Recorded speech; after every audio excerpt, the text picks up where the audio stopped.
Good morning. Welcome to the No Way Jose podcast. This is the Morning Dump. I am your host, Jose Galison, and this is the kitty of the day, Delilah, one of our pretty queens in the category. She's a chocolate tortie, a very unique color. You don't see that very often.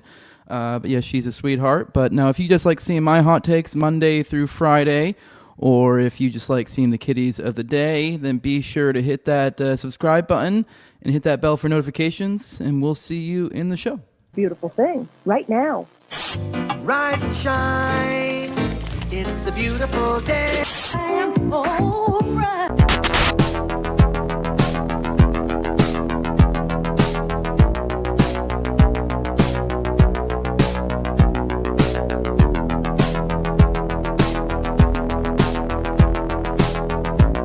About a third of the building has been blown away.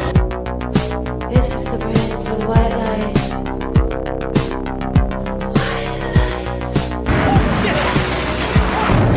Our very freedom came under attack in a series of deliberate and deadly terrorist acts. And at that point, we were taken for another round of questioning, this time related to our allegedly being members of Mossad.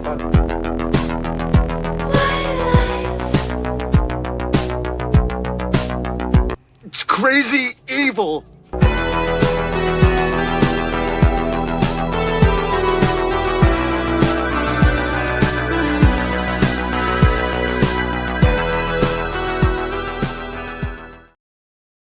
Good morning. Welcome to the No Way Jose podcast. We have plenty to go through with you all today. As always, we'll start off the show with Icebreaker Content. I know. We've been talking about ice a lot lately, but it's not necessarily ice related, although a little bit this morning. And then we'll get into the foreign policy. We'll do a little kind of the stories of the day, go through a few of those, and then we'll get into the main segments. We'll talk about the new Pretti Footage. We'll talk about some more of the fallout in Minnesota, and then we'll kind of talk about the total Thiel Panopticon, the Thiel narrative network that's kind of forcing the allowable opinion through. I've just was kind of looking at certain figures and kind of through the lens of kind of the narratives, the spectrum of narratives out there, and people saying them. Just getting a little bit schizo in that last one, having a little bit of fun with it. But yes, as always with this show, we do say good mornings. Much of those in here, we pop in and out of the chat in between each segment. And usually, if I see a new person, I'll try to say good morning. And then after that, I do interact with the chat whenever in that time too. So, but I don't necessarily bring up everything unless it's your first good morning. You get one of those. That's what you get for free. And even then, you're not necessarily entitled to it. Just so you know, I do pop in between. We say good mornings. And then after that, I might bring up some more if you say something interesting. But if you really do want to cut through the noise, you can always give money to give a super chat. You can see that there at the bottom. Give me money, or just be interesting, and then I'll bring it up. So I can't spend all day looking at all of the chats. I'd love to. Maybe one of these days I'll just stream 24/7, and that's all it'll do. But not today. We have a. But yeah, so we'll get through all of that. Let's go ahead and get started. And also, I do try to remind you, I do timestamps. So if you do catch this, if you're someone who likes to re-listen on audio, you don't have to listen to all the chat banter that doesn't really make sense when you're just listening to it in podcast format. You can skip past that. You can go to whatever the next timestamp is that starts the next segment. So I try to do that for you guys. But with that, guys, let's go ahead and get into some of the Icebreaker content, some of the fun, funny, Gen Pop type of stuff. A little less funny today, just kind of more Gen Pop. Here is this. Here is apparently from Globi News. Apparently 71% of Americans believe the United States is out of control under President Trump, according to a YouGov survey. So, I don't know. I kind of agree. It seems it should be wildin'. Should be nuts. Every single thing you could possibly think of. But guys, thank God we don't have Kamala in there, right? Now, kind of, I guess, continuing, on the Trump theme. Apparently, I don't know if this is true. Who knows? Maybe this is bullshit. But apparently, I guess they're. I should back up and give a little exposition on this. Apparently, there's this thing called Melania, which is a documentary about Melania, which I don't know. Maybe it's amazing. But apparently, this is a thing that's out there. And yes, apparently the opening night, not a ticket, was sold at Boston's largest theater, according to Nate Gilbert here. So not too surprising. That sounds like it could be bullshit. I feel like someone had to have showed up, but oof. I see other people showing their their theaters and what's available. Like, oof, like this one. Yeah, I'm not seeing any in this one. I mean, could be lying. Who knows? This could be. But it does sound believable. I mean, who the fuck gives a shit about seeing a fluff piece about Melania's story and how she, I don't know, was just the right prostitute to get through to the next step. All right, moving on now to the Sun, the creation of this billionaire and his maid wife. Apparently, Barron recently had apparently called the police. I thought this was a kind of interesting, a little bit of look behind the scenes on how the police treat people, which is kind of, and then also I guess it was a little humorous to think that like, hey, motherfucker, you're talking to like the son of probably one of the most powerful men in the world right now. But yeah, they actually have a transcript of the interaction between I said cops. To be fair, it's a call operator. It's not like I don't think they actually put like legit cops on those call lines. I think they're just probably some middle-aged mom or some shit with kids out of the house. But here's the back and forth we have here. It says, operator, okay, how do you know her? It says, I don't think these details matter. She's getting beat up, but okay, fine. Also, I met her on social media. I don't think that matters. Operator, you know I can. Barron, she's getting beat up. Operator, can you stop being rude and actually answer my questions? If you want to help the person, you'll answer my questions clearly and precisely. Thank you. So how do you know her? I met her on social media. Okay. Know the partner's name, the person that's beating her up at all? No. Operator, and they're at home. They're not out into the street. Barron, correct. She's getting really badly beat up, and the call was about 8 minutes ago. So I don't know what could have happened by now. Oh, operator, okay. Then Barron, so sorry for being rude. I bet you they had a little attitude on it, which I thought was pretty funny. We had a friend of the show, Liquid Zulu, said I could sleep safe at night knowing that rude people are prevented from accessing emergency services. So hey, this actually makes Barron looks like a cool guy. I don't know. I'm open to Barron being cool. Why not? I kind of if anything, he's a sympathetic character there. We don't really know enough about him. It's mysterious. You can create your own little narratives that he's risen among these weird fucking elites. And yet he's the Muad'Dib. He will rise up and rule us all righteously and lead us on into our jihad.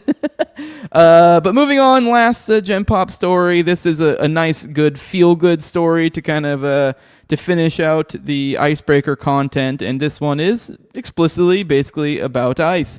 This one right here is a citizen in Texas telling ICE to get the fuck off their property. And then what did you know? They fucking leave. Which some of the stuff he said may have been the reason for that. So let's watch this together, and just beautiful, just freedom. Get the fuck out of this motherfucker now! Hey, don't be coming up on me. Stay right there. You're in my property, Stay right there. I'm telling you now. Get the fuck out of my property. You're violating my fucking amendment. Get the fuck out of my fucking house. I'm not fucking with you.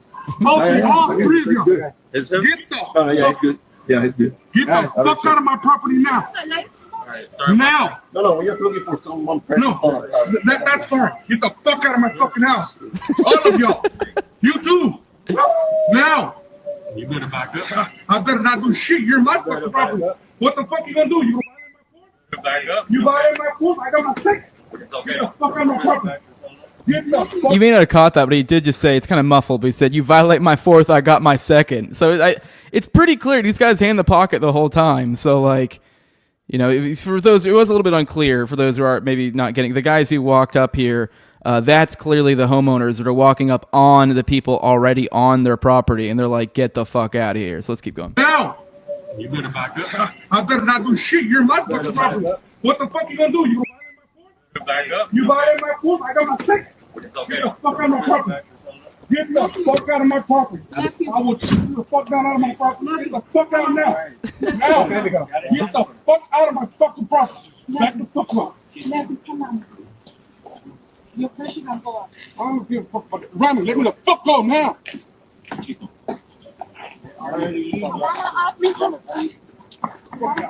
Stop touching me. Now that is beautiful. That is beautiful. That is how you treat cops.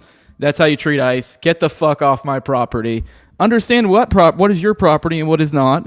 But all right, let's go to the chat. Let's say hello, and then we'll get into some foreign policy stories. Say some good mornings. We actually made it at morning time today. Still didn't make it 11, but we made it 11:30. Hey, we're getting closer. Good morning, Chadhead. Good morning, good morning. Good morning, Mustache. Say good morning to Jose and folks. Good morning, Pork Stuff, saying you finally made it live. Good morning, beautiful people. Nice to see you here. Good morning, Zoe, saying hello, my Latino friend. Yes, that's totally what I am. Good morning, Marnamac. Good morning, good morning. Good morning, Bug Fights. The 3x5 note card. There you go. Yeah, I could have probably. I was looking. I actually was trying not to say that. Because I did say the allowable opinion, but I was trying to think of another one because it was kind of corny, like the 3x5 note card. Like I didn't want to exactly with that, but I did want to express the idea of that, like it's a narrow window of opinion that's being created and essentially drives the narrative that they want to go anyways. Good morning, Platypus. Good morning, good morning, good morning, Tower Gang NPC. Good morning, Lake Painter, says Melania, bored of peace. Bugfight says, you think Melania shows boob? I mean, I don't know what context are she showing boob. I highly doubt she's really sleeping with Trump at all. I mean, he's probably cavorted. Actually, I don't know. I mean, is this guy really in the position to be able to run around and get whores? He's kind of older now. I don't know. Maybe they have a little whore dungeon in the White House. I don't know how that works. But I struggle to believe they're sleeping together. I mean, I don't know. I guess I don't know the ins and outs of that. But every time you ever see them together, you do get the vibe they hate each other. And a lot of people say that it's like, oh, she's Eastern European, or I don't fucking know. I mean, I kind of doubt it too. Just also the way he kind of is, the way he cavorts about. I just don't think. I really think it's probably just kind of a.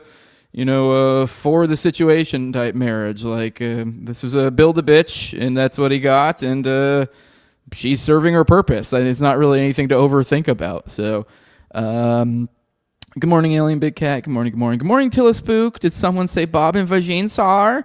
No, not yet. What else we got? Good morning, John Black. Good morning, good morning. All right, guys, let's get into some foreign policy. Not too many of you guys here right off the jump, but hey, I'm sure more of you will show up here in a little bit. Let's go ahead and get into some foreign policy stuff. Apparently, Rubio's getting grilled at Congress, so we got a little story from Kyle Anzalone. Never mind. I'm presenting this out of order. I'm retarded. No, ignore what I just said. We're going to talk about Iran. We talked yesterday about that truth that Trump put out, talking about essentially just straight up talking mafia shit about Iran. Essentially, we'll strike you if you gotta come talk to us. And I think even there was some line in there about how that they had talked. Apparently, that's bullshit. Iranian foreign minister says there's been no recent contact with the U.S. So the Iranian foreign minister explained there had been no direct communication between Tehran and Washington.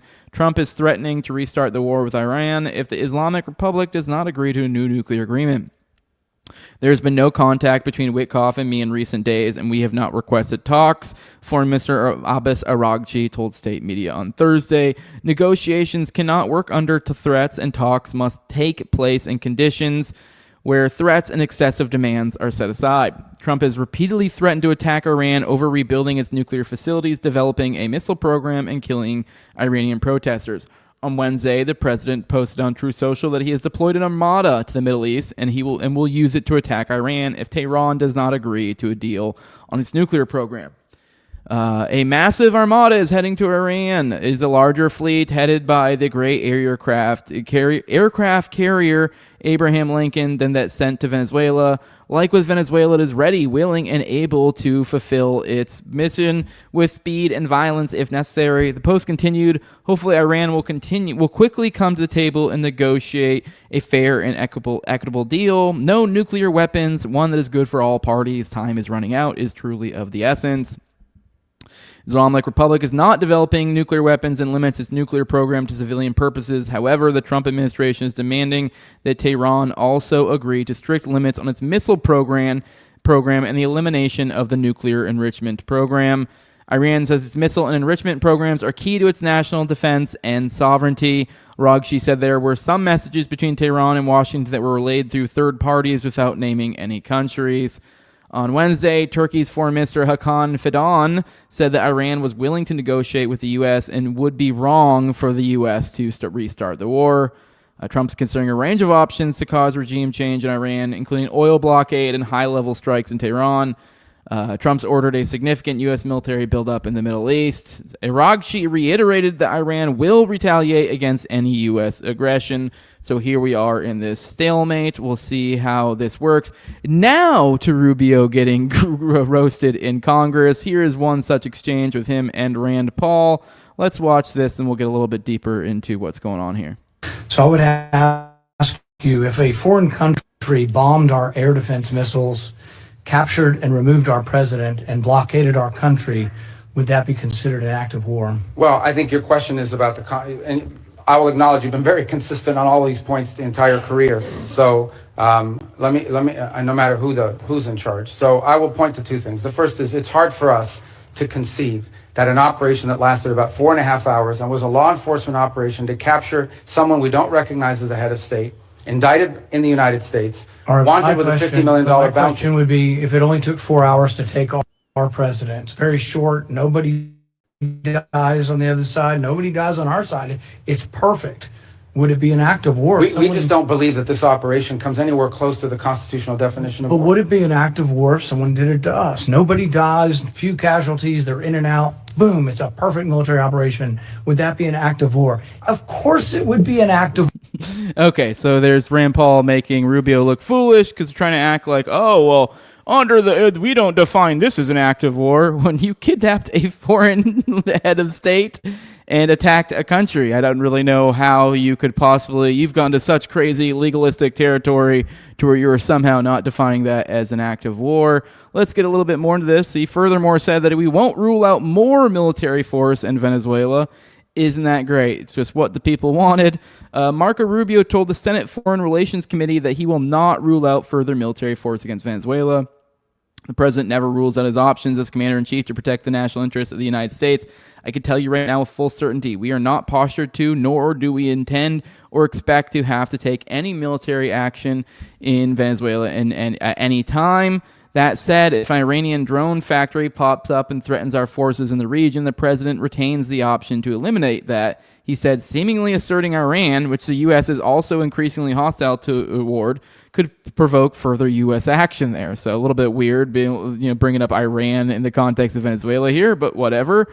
In prepared remarks to the Senate Foreign Relations Committee, Marco Rubio even asserted that force could even be used to ensure maximum cooperation if other methods fail, referring to the interim leadership that the Trump administration put in charge after apprehending Nicolas Maduro and taking him back to New York City on narco-terrorism charges. This really is like peak mafia shit, because we essentially have this country blockaded off, and we're saying we're only allowing you to move the in and out the oil that we allow you to, and, according to our terms, we remove their president and, let them keep their current regime. But then with this, you'll do what I'll say, or we might do that all over again. This is top tier mafia shit.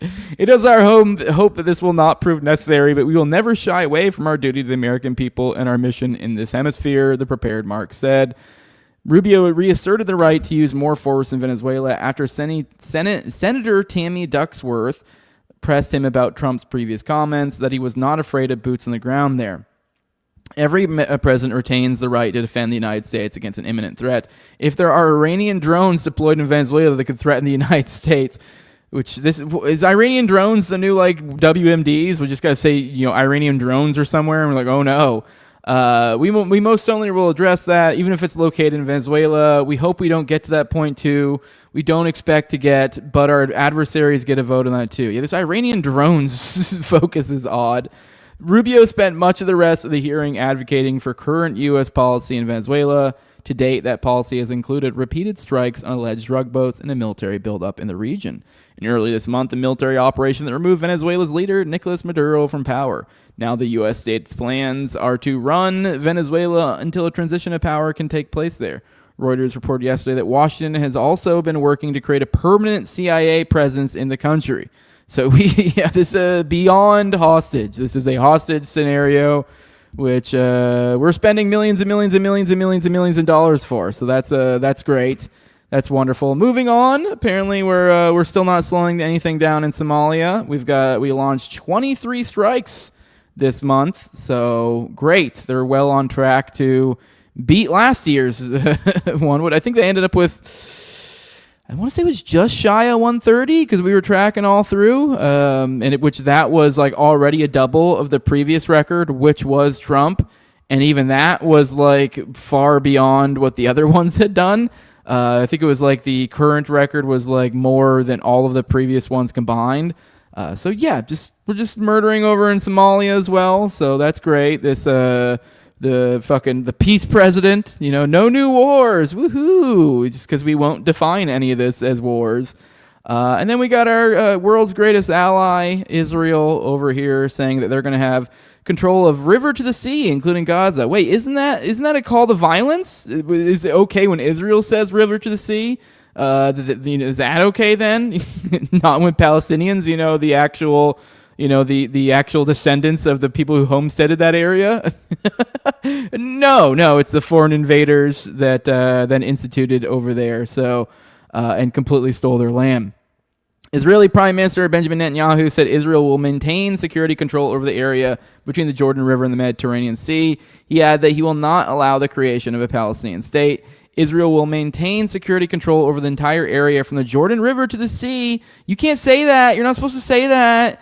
And that applies to the Gaza Strip as well, Netanyahu said on Tuesday. Do you guys remember when River to the Sea was like every fucking conservative person was screeching that this was like call to violence and this is the worst thing ever? Well, this is what you get from, official statements from Netanyahu. It's like, okay. The statement from the Israeli leader is the latest indication that he has no intentions of allowing Trump's Middle East deal to progress. The agreement signed by Hamas and Israel in October requires Tel Aviv to withdraw its forces from Gaza and creates a pathway for a Palestinian state. During his remarks, Netanyahu made clear that he will not allow the two-state solution to materialize. This is all important because I know we covered, I believe it was yesterday or the day before, that they just finally got that last corpse that was like the final bit to where Hamas held up perfectly to their side of the deal. But surprise, surprise, it looks almost certain that Israel will not own up to their side of the deal because they never, ever, ever do. Notably, Netanyahu used the phrase from the Jordan River to the sea. When pro-Palestinian protesters in the U.S. use that chant, Israeli supporters claim that they are calling for the genocide of Jewish people. Oh, how ironic. The Israeli leader went on to say the next phase of Gaza operations is demilitarizing Hamas. Now we are focusing on completing the two remaining missions, dismantling Hamas's weapons and demilitarizing Gaza of arms and tunnels, Netanyahu explained. As I agreed with President Trump, there are only two possibilities. Either this will be done the easy way or it will be done the hard way. But in any case, it will happen. I'm already hearing the statements that we will allow Gaza's reconstruction before demilitarization. That will not happen. So demilitarization is the removal of Hamas, which is not going to happen. At least that's the way they want to define it. Hamas has actually been willing to concede certain things, but yeah, they're obviously not going to completely give up arms and do whatever it is that Israel probably requests of them, because it'll probably be suicide for them. But yeah, they've been willing. They've offered, things like, giving up their weapons and putting them in a certain like third-party location. There's some weird specifics to it, but they've been willing to bend. Obviously, Israel is not. Under the October agreement, Hamas did not agree to give up its arms. That doesn't stop Israel from pretending like that's the case. The group has maintained that it will only demilitarize if it is in the process of creating a Palestinian state, which is Israel's not having that. Additionally, Netanyahu explained that Israel will reopen the Rafah border crossing. Rafah is Gaza's sole crossing with Egypt. The Israeli leader explained that Tel Aviv will only allow a limited number of Palestinians to enter Gaza, but will not hinder any Palestinians from leaving Gaza. Oh, how magnanimous of him. Israel is in the process of creating a new camp for Palestinians in Gaza. Israeli forces have flattened half a square mile in southern Gaza. Tel Aviv plans to force Palestinians into the new camp, which will likely be surrounded by Israeli military positions. What they are building in reality a human sorting mechanism reminiscent of a Nazi-era selection points. Wissam Afifa, a Gaza-based political analyst, told Al Jazeera, it's a tool for racial filtering and a continuation of the genocide by any means. Wow, that reminds me of some things we're dealing with stateside. little things like some of the databases, the Alligator Alcatraz. This I don't know. It looks a little shifty. The human sorting mechanism. We are entering a weird technocratic hellhole. Weird dystopia. All right, let's get back in the chat, and then we'll get into the main topics of the day. Good morning, Silence. Good morning. Thank you for reposting the stream. Bug Fight says Tom Woods is still a man. Yeah, Tom is. I just was like, I didn't want to like completely steal the whole. It was sort of what I was trying to express, but not the whole. No. It came off clunky and a little bit cheesy, which Tom is a little bit cheesy, but that's his thing. We're different. Good morning, Marty McFly. You do get the good morning. He says you may or may not get good morning. Don't cry about it. Well, you get it, buddy. So do you, JC. Good morning, JC. Good morning. Mustache at Rand Paul kissed the wall. All Masonic Theater. Yeah, you're probably right. Let me see. And what else we got in here? All right, let's get into the new footage. Let's check out this new footage that I guess justifies murder or something. Here's Jack Posobiec saying this new footage changes everything. Alex Pretti was not a peaceful protester. He was attacking ICE agents as a committed agitator. How many people lied about this? Just realized I didn't. Let me see if I could. Give me a second. I thought this one had the thing in it, but this works out perfectly anyways, because here we have Eamon Lee that says, you know how your girlfriend brings up a bunch of irrelevant shit when she's losing the argument? And here is this video that Jack Posobiec's talking about that apparently changes absolutely everything. Everything's changed now. This changes. Bear in mind, what you're about to watch happened 11 days prior to the event that ended, that we broke down the other day. And we looked at it, we stopped, this, that. Like, we saw the whole situation. And then now we find out this happened 11 days prior, and this is supposed to completely change everything. So let's watch this. The news movement filmed on January 13th in Minneapolis, showing a man who appears to be Alex Pretti interacting with federal immigration agents 11 days before Border Patrol shot and killed him. Our footage was analyzed by the BBC, whose facial recognition technology confirmed his identity to a 97% degree of accuracy. On the morning of January 13th, our team received a tip that federal agents were blocking a street at the corner of East 36 and Park Avenue in Minneapolis. We arrived around 10:15 a.m. We saw observers shouting at the agents as they walked back to their vehicles. When they started driving away, the man kicked their taillight. An agent then got out of the vehicle, grabbed him, and pushed him to the ground.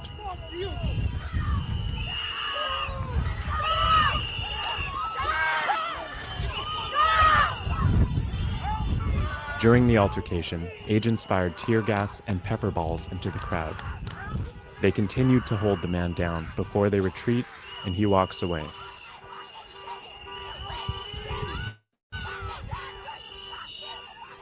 The man in our footage is wearing a similar outfit to what Pretti was wearing on the day he was killed. What appears to be a gun is also visible above his waistband.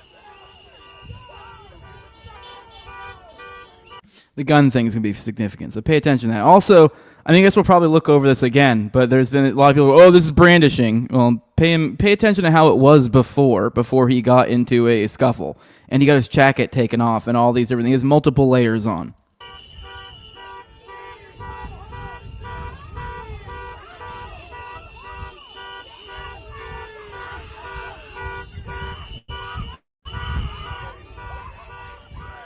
Here, he continues to stand at the scene.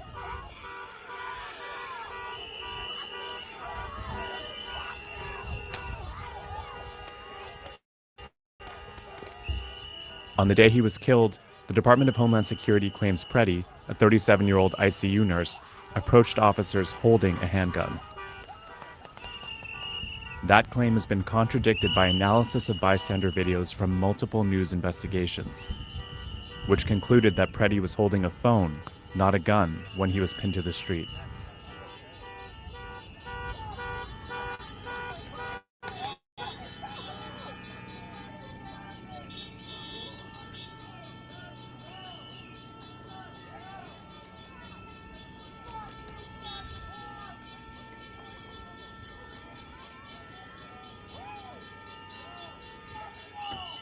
Shortly after the altercation we filmed here on January 13th, federal agents drove away. Soon after that, we left the scene. Okay. All right. There you go. You guys saw it. You saw it in all its glory. Now, my response here to Jack Pasoga was this new footage changes nothing. This really doesn't. This happened 11 days prior. I guess you could say... No, I mean, I guess there's like, obviously that's a little bit, nothing, obviously there should be like an asterisk on there, but it's almost, I feel like it's implied. Like if you're like, this changes nothing to the question of whether it was murder or not, because then everyone goes, oh, well, this could mean this could mean that he meant to do that, this could mean this could mean that. You're like, none of these things are fucking conclusive. Like, I mean, just all the same, if we're going down the this could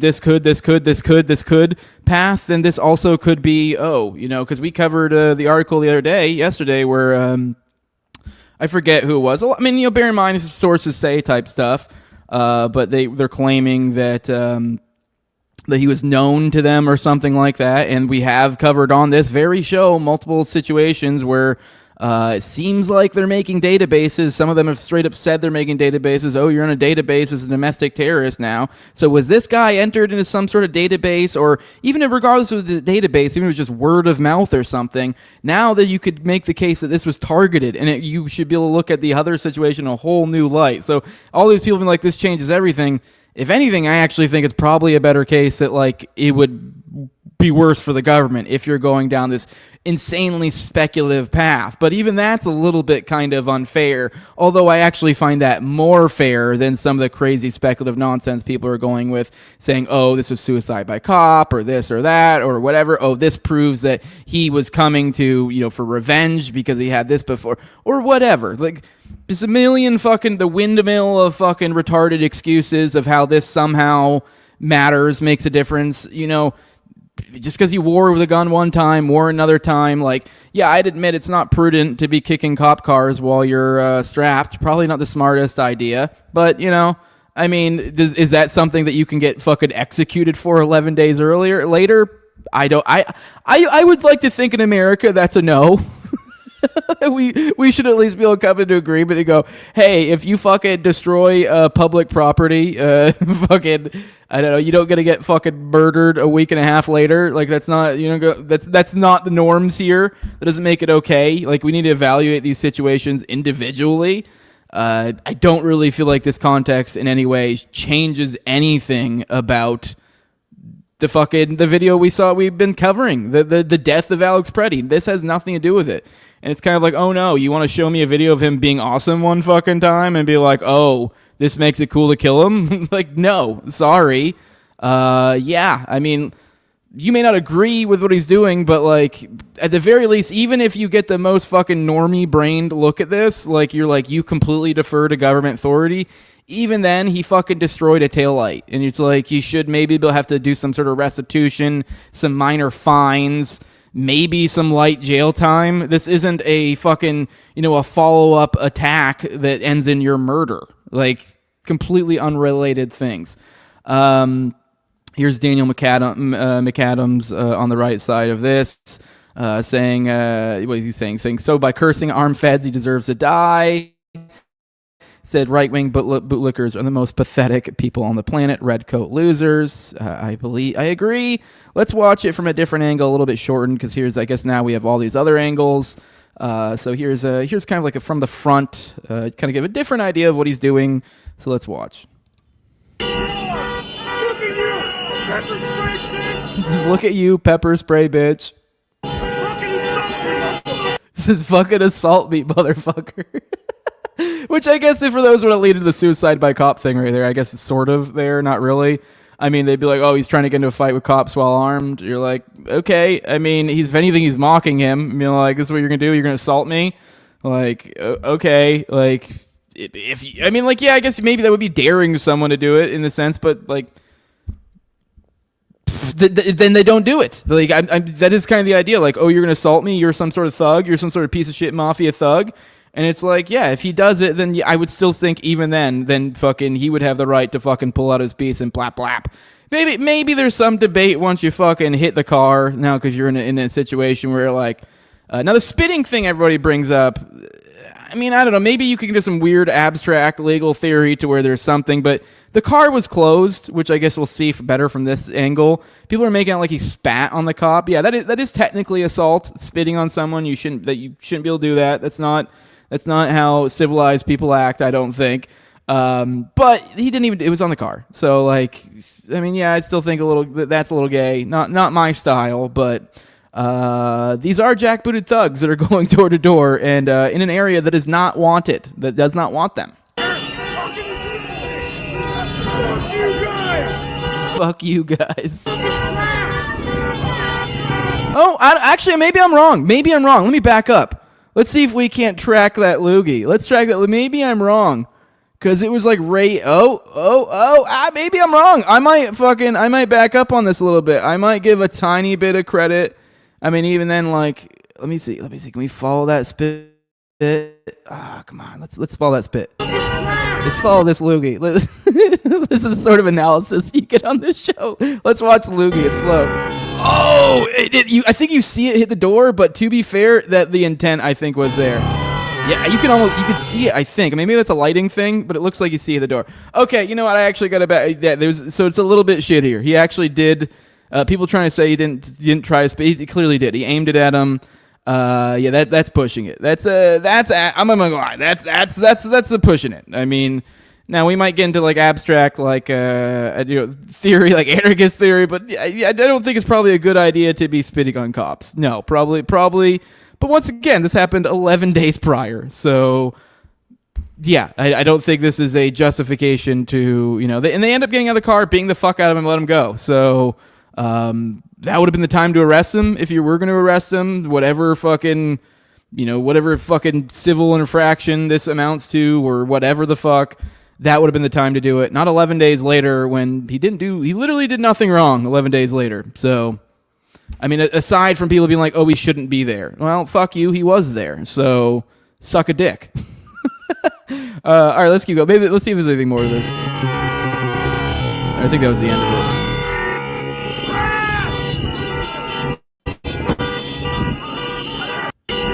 Okay, all right, there you go. So, you spat on a cop. That's the one where, like, okay. If anything, I actually find that the most egregious thing here. The kick in the tail, like, I mean, not cool. I mean, it is like public property, so, I mean, technically, let's be real. He got stolen from to get that, so, in a roundabout way, whatever. It's public property. I guess we all got stolen for that, but, yeah, I don't know. I mean, whatever. I mean, I don't think you should be destroying public property. Probably not a great idea. Definitely shouldn't be spitting on cops, but I don't think that amounts to murder 11 days later. What else? What else we got? Okay, let's get back to brandishing a firearm. Make fun of Cernovich here a little bit, because why not? It is very fun to make fun of this man.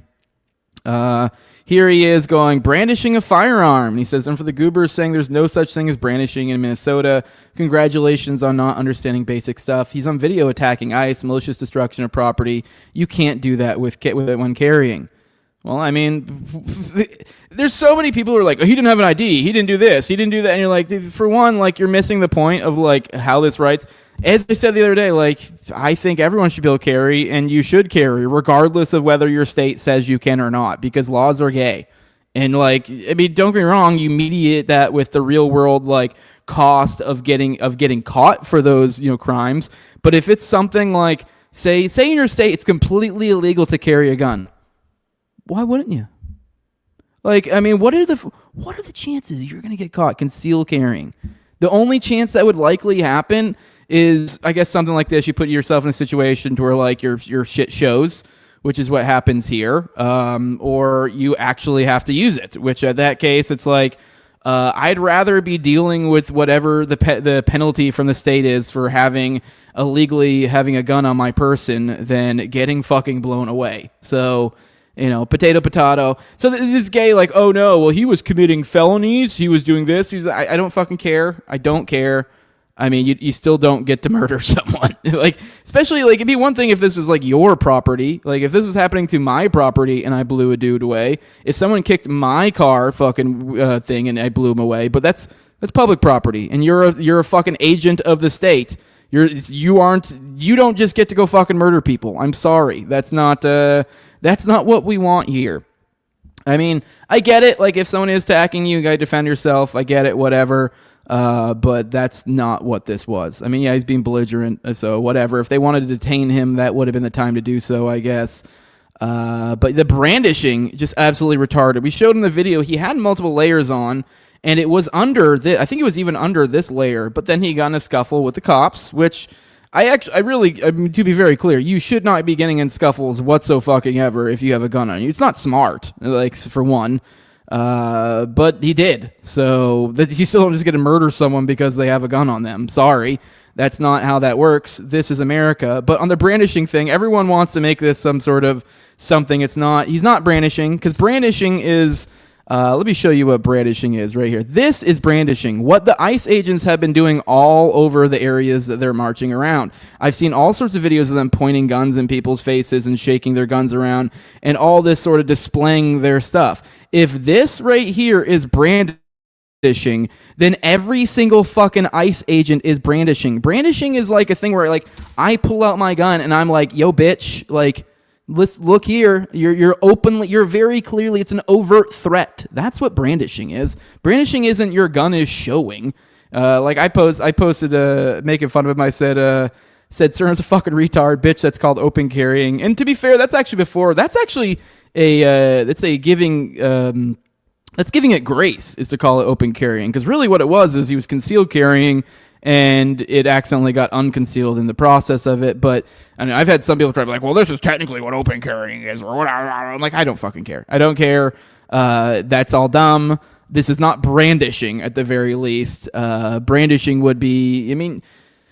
So what? Because is the idea people are trying to say, because of the fact he didn't immediately put his shirt over the gun again, that now he should have been mindful of that it's visible. So now, because it's visible, it's openly a threat and it's brandishing. Well, I mean, sorry, I don't think that flies. That doesn't fly at all. I told Cerno, go suck off a tranny again and write an article about it, you fucking weirdo. I said, you really are just the absolute worst scum. So in honor of that, I figured, I feel like I've made reference of that occurrence a few times. So let's dig a little bit into that. What do I mean when I say Cerno wrote an article about sucking off a tranny?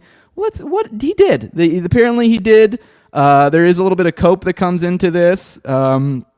I guess apparently later it becomes, oh, no, it wasn't about me. It wasn't about me. It was about my friend. So I'm not going to read this whole article here. I'll read Cerno's one, but I found this Occidental Dissent. He gives a little bit more context here. Tranny surprise with Mike Cerno. Now he gets into some other stuff, some other claims, which I don't even care to look into the realms of those, some other stuff. But this is the one that's probably the most well-known thing people give him shit for. And I'm not really a fan of someone like, I don't know, going, like, say, digging into somebody's personal stuff and really throwing it in their face. But, like, let's say, for example, I found out someone, like, had slept with a tranny or something like that. That's not something I would, like, use against them. Like, if it wasn't public. Like, if it was just like, oh, I heard through the rumor mill or something like that, I'd be like, I mean, whatever. And whatever. To each their own. Not my shit, I guess. But when you're Mr. whatever the fuck Cerno is, and you write an article about it, like, so this is like open, then yeah, I'm gonna ridicule for it, because who the fuck does this? Who sleeps with anyone and writes an article about it? What a fucking weirdo, let alone a fucking tranny. But here it says right here, it says in 2012 he wrote a post on Danger and Played called "What is sex with a tranny like?" It says, by my count, has been through at least 4 different versions. I'm told the story was first published as a matter-of-fact blog entry. When his readers made fun of him, he posted an update that said, LOL guys, this is not my story, it's from a reader. He later changed it to clarify that he's into rough sex with women. Even more recently, he has changed it yet again to a guest submission that he claims was posted to a message board.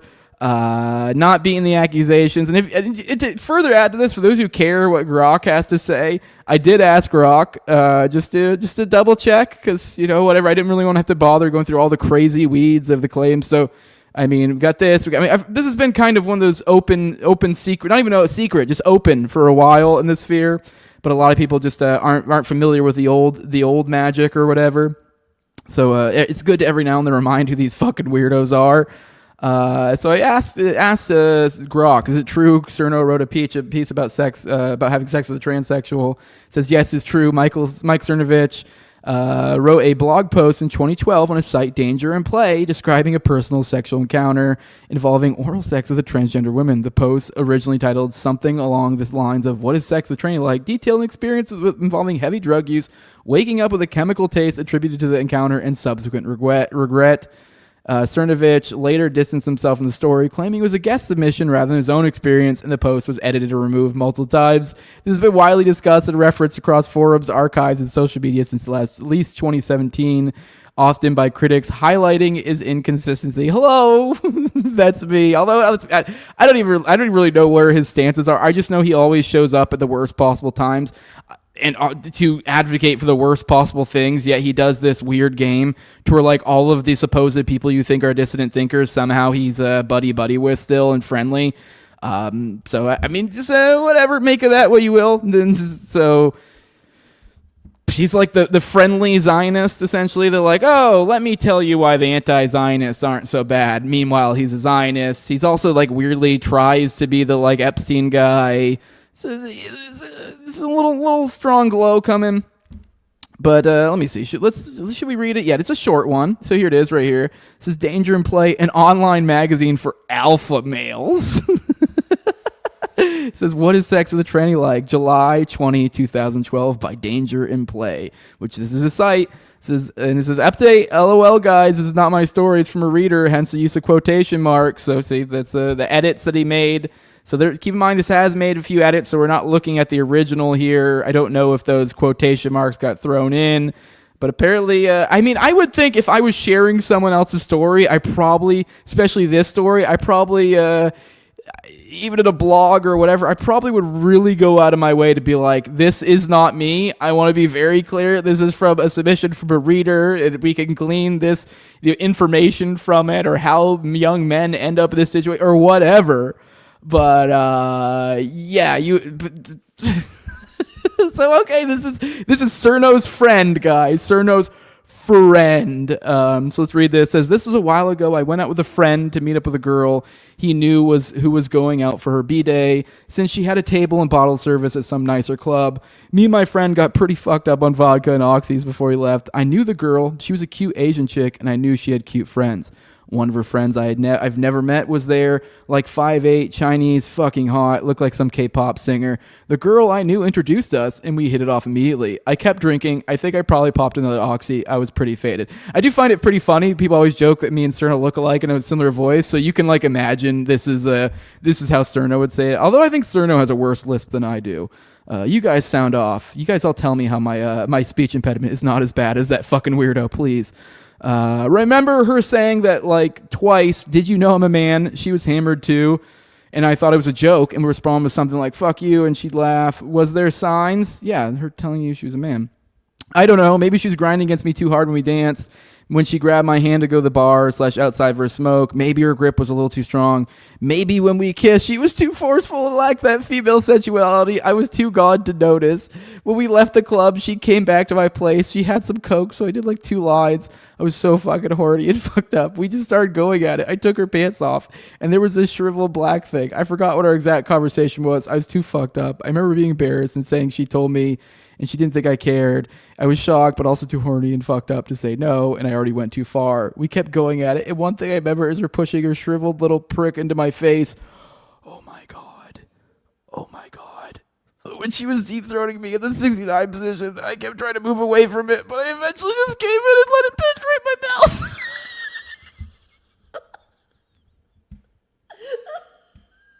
It's even worse than I thought. Like, I think I've read this forever ago, but forgot the exact scenario, because even the first half of this starts off as if, like, you know, the hypothetical joke. Like, we used to joke about this in, like, Tower King, the idea of, like, well, what if, like, the hottest girl in the world and, like, the perfect circumstance, and then you're like, plop, it flops out. Like, what do you do? But, like, and then, like, assuming you don't have to interact with that or anything, like, you can somehow do some sort of act that somehow approximates a normal male-female relationship or something.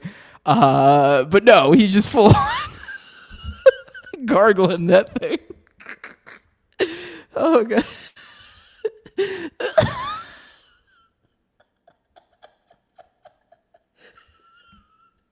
All right, let me compose myself. I remember tears coming down my face a little bit when I vaguely realized what I was doing. It had this weird chemically salty taste.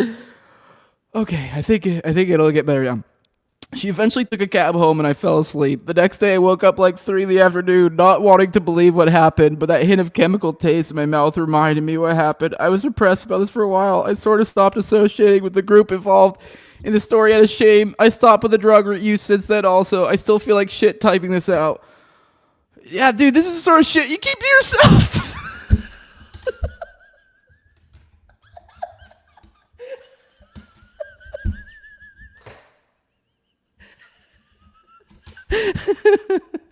All right, okay, let's get okay, let's get to the chat. I'm having too much fun with this one. All right, let's get to the chat. Okay, all right. Let's get to the chat. All right. User chat as a listener has been difficult with the hours of instant replay commentary of 8 seconds of film. Yeah, I know. I wish they'd stop. It's a bit much. Here's JC says body cams on cops for a psyop. Obviously, it would have fixed the systemic corruption within law enforcement and just desensitized everyone to police brutality. Yeah, I think I saw someone write an article or something about that recently. Kind of an interesting idea. Yeah, because it's like, oh, here's literally every single angle watching a cop murder someone. Let's all have a divisive debate about this. What? Yeah. Northside says doesn't make the shoot good, but it does mean he was going armed to get into fights with ICE regularly. I mean, regularly is even stretching it, to be honest. But yeah, basically, yes. Which, cool, I guess. Like, I don't know. Good morning. Hey, say what now? Good morning. Knife Safety Plus. Good morning. Isn't it funny too? Like, I feel like this is a thought I had recently. Like, a lot of these people like claim to be like anti-government, anti-Fed, whatever, and then also anti-communist, anti-left. And then it's like when I'm like, yeah, well, you know, whatever. Okay, cool. Then lefties, if they want to do some sort of like, I don't know, actually stand up for their rights, you know, and go after, and I mean, I guess whatever. I guess because they're so tied up in the fucking silly immigration stuff. But that is the government, guys. And that is the government oppressing people. And this is people in the local community going, I don't like this. So, I mean, it's one thing if it's just fucking like they're just taking people from the police station and, you know, transporting them to wherever to deport them, which is what they should be doing. And they shouldn't even really be carrying guns or anything. They should be assisting the police stations. And if the police stations don't want their help, then they shouldn't give it to them, because we live in a federation of states and they have state rights. And if these states want to allow illegal immigrants to fucking stay in their area, why the fuck shouldn't they? So, if I mean, hell, all the more reason. If you want to try this out, go to the red states. They're the ones who asked for it, right? Like, I mean, or at the very least, everywhere. So, I mean, it seems kind of crazy when the places you're starting are the places who don't want it. So, okay. Good morning, Balake. Good morning. Ooh, good morning, King David. Good morning. Good morning, Fendelander. Till says, I don't think there's anything the Bill writes about kicking tail lights out. You go back and read it there, buddy. It's in there. He wasn't executed 11 days later for property destruction. You know that. What it does is he shows he put himself in an unsafe position multiple times. Yes, I know that, but that's doesn't matter. It was still a murder. You can look at it, and if anything, if you do want to bring this into, if you want to bring it up that, oh, he did this multiple times, and all the more reason that, oh, so they were aware of him and they dealt with him more harshly, and that's if anything, it's like, oh, they were looking for a fight. So, I mean, it kind of goes both ways. So, but yeah, I mean, I get it. They're like, oh, he puts himself in an unsafe position. What I'm saying is, who fucking cares? Like, sure, that's beside the point. It's very clear. We've seen the tape from multiple angles. He was murdered by, I guess not ICE, it was Border Patrol, technically. He was murdered by Border Patrol. It's very, very clear what happened there. I mean, we've seen it from every fucking angle. It's been slowed down. It was murder. So, like, him being, even if you want to take the worst possible fucking view of this thing from 11 days earlier, doesn't really matter. Yeah, it was avoidable is the case. Yes, no, I agree. It was avoidable for sure. ICE could have left. Yeah. But yeah, also he couldn't. He didn't have to be there. But to the idea of like, hey, if we're all here being like, fuck the feds, and we're also not big fans of lefties, like, well then, all right. Like, why are we complaining that? Oh no, he's being mean to feds. Like, okay, whatever.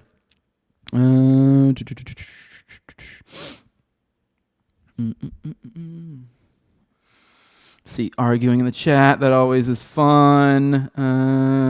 Here's Northside. So that might be brandishing in some states, but generally if it's holstered, you're good to go. Cerno is in California. Northside says Jose's not joking with that tranny article. She's real. Yeah. Bug fights, that dude is weird as fuck. Described it as salty. Yeah. Massive Tucker L for having him on. Yes, exactly. Yeah, and he was the one who had him on right after the Venezuela stuff to all this weird fucking meta-analysis, shit, which is where you see all this stuff goes to where you go, oh, well, if we imagine he's a commie and commies are good to be dead, but yet we're not even really bothered to even look into does he believe in the labor theory of value or whatever, or really even understand it, but we're just going to group him as a commie and say it's okay to kill him. Yeah, he was the one who came on to kind of essentially stump for Venezuela stuff. And I know it kind of feels like a natural little lead into what we're feeling here, too. See the chat catching up to this. Bug Fight says, I've never thought you looked or sounded like Cerno. Thank you. You're very nice. Good morning, Lee. Good morning, aggressively green. Good morning. Good morning, CSESTP. Good morning. Good morning, real Michael Connolly. This is up there with my Ladybug story. Yes. Some would say they're laughing at customers' house. Good morning, all dogs go to heaven, says Coke and Hookers is legit a good time. 65% of the time. The other 35% of the time you end up with an Asian tranny's penis in your mouth. Tilla says, you're not going to believe this. ICE is in Texas, too, and things are going very well. Are they? Okay, I'll have to look into that. Oh, yeah, we did. We covered one of those, was in ICE, was in Texas. Well, good. I hope it stays going well. That's good. Good morning, Che Coho. Says, remember when the right was cheering on the Boogaloo Boys? How times have changed. Good morning, Ikenba. It says, I'm behind, but Jose giggling has me giggling at work. Good morning, Boomer Sooner. Oh man, that was something. All right, let's get into get back into the laughs. Let's get back into them. Give me a second. Of course, StreamYard's glitching. It's glitching. Here we go. Let's make fun of. Let's look at the fallout in Minneapolis. What's going on there? Here's Greg Bonvino. What did I call him? Bovino.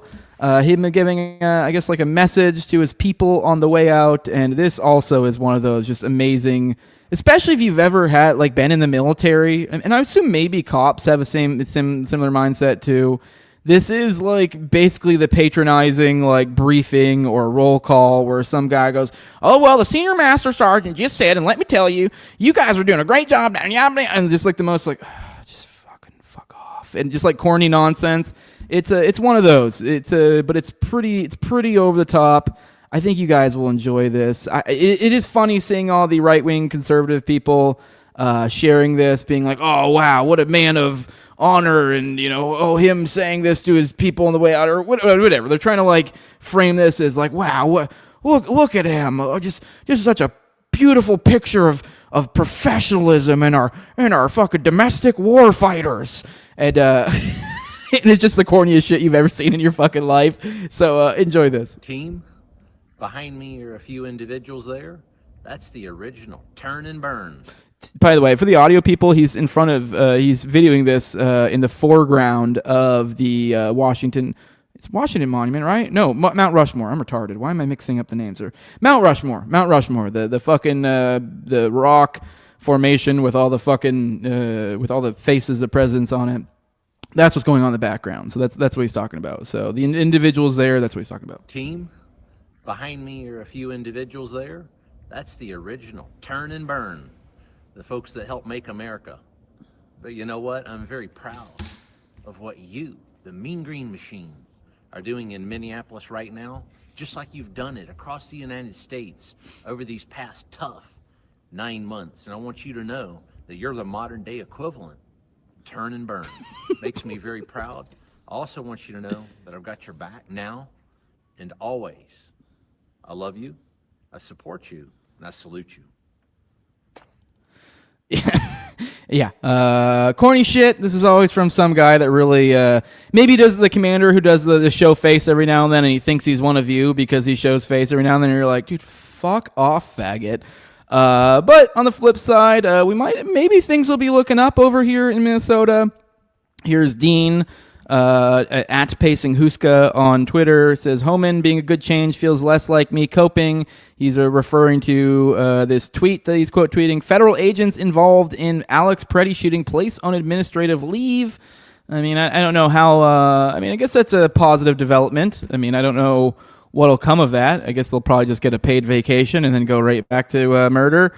But for now, hey, this is positive development. It's something. I mean, I think we were all kind of expecting literally nothing was going to happen.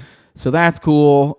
We also got some clips from Tom Homan, kind of talking about how he's going to handle the situation now that he's the big guy in charge.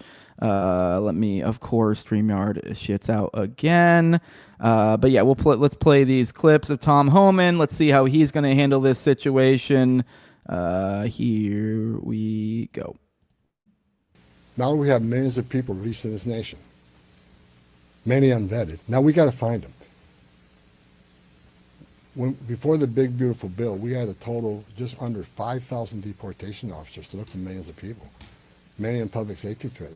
So yes, we needed Border Patrol to come and help on our mission now. And reason for the massive deployment is because of the threats, because of the violence. Our officers need to be protected. If I'm on an operation, an arrest team, I'm going to a house, I got to be busy with that guy, the dangerous guy, and I can't keep looking over my shoulder at what's happening outside that house. So we brought extra resources in. One of these great agreements we got, and this great have means less. So we can draw down those resources. When the violence decreases, we can draw down those resources. But based on the discussions I've had with the governor and the AG, we can start drawing down those resources as far as those looking for public safety threats being released and doing it in the jail with much less people. So the drawdown is going to happen based on these agreements. But the drawdown can happen even more if the hateful rhetoric and the impediment and interference will stop. So Border Patrol, I was a Border Patrol agent. These men and women are patriots. God bless them. They're here to help. Will come soon, depending on when this actually, I see this in play. But the agreements to have alone is going to cause a significant drawdown. So you're going to see a drawdown. Okay, so we're getting talks of a drawdown, assuming certain conditions are met. So, yeah, positive development. I mean, at least rhetorically, it's better. Now, I mean, this could totally just be we're going to frame this a little bit nicer and do things much differently. Anyways, but here's another one from him. Is now talking about how they're planning on going about apparently actually maybe an actual legitimate shift in their practices in this area. Sanctuary cities are sanctuaries for criminals and endangers the residents of the community.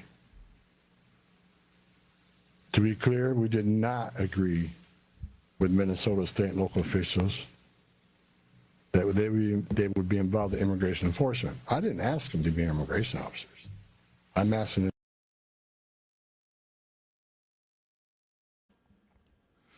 Sorry, looks like my internet's being a bitch.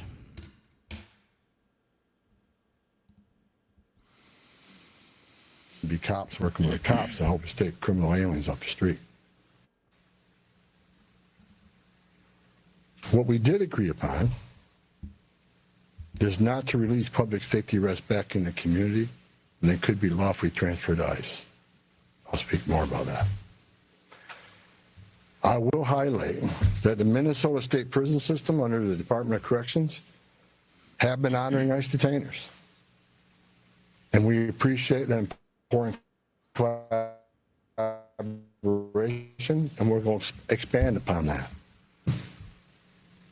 That decision has made Minnesota safer. Okay, so they're talking about what a lot of people were saying from the start, kind of like, hey, as I was saying the other day, like if you have someone who is, they're saying a public safety threat, like a murderer or a rapist, I don't know, I guess kind of arbitrary to some degree where you draw the line there, I guess.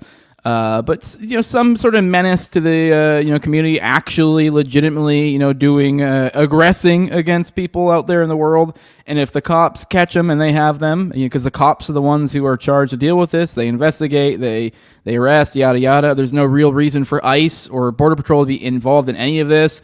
Like, are they going to start doing their own independent investigations? This seems kind of ridiculous. So it makes more sense. You have the local, police, maybe state even. Hunting these people down, detaining them, and then from there they can go, oh, this person's a legal immigrant, and then they can contact ICE and go, hey, come get this bitch.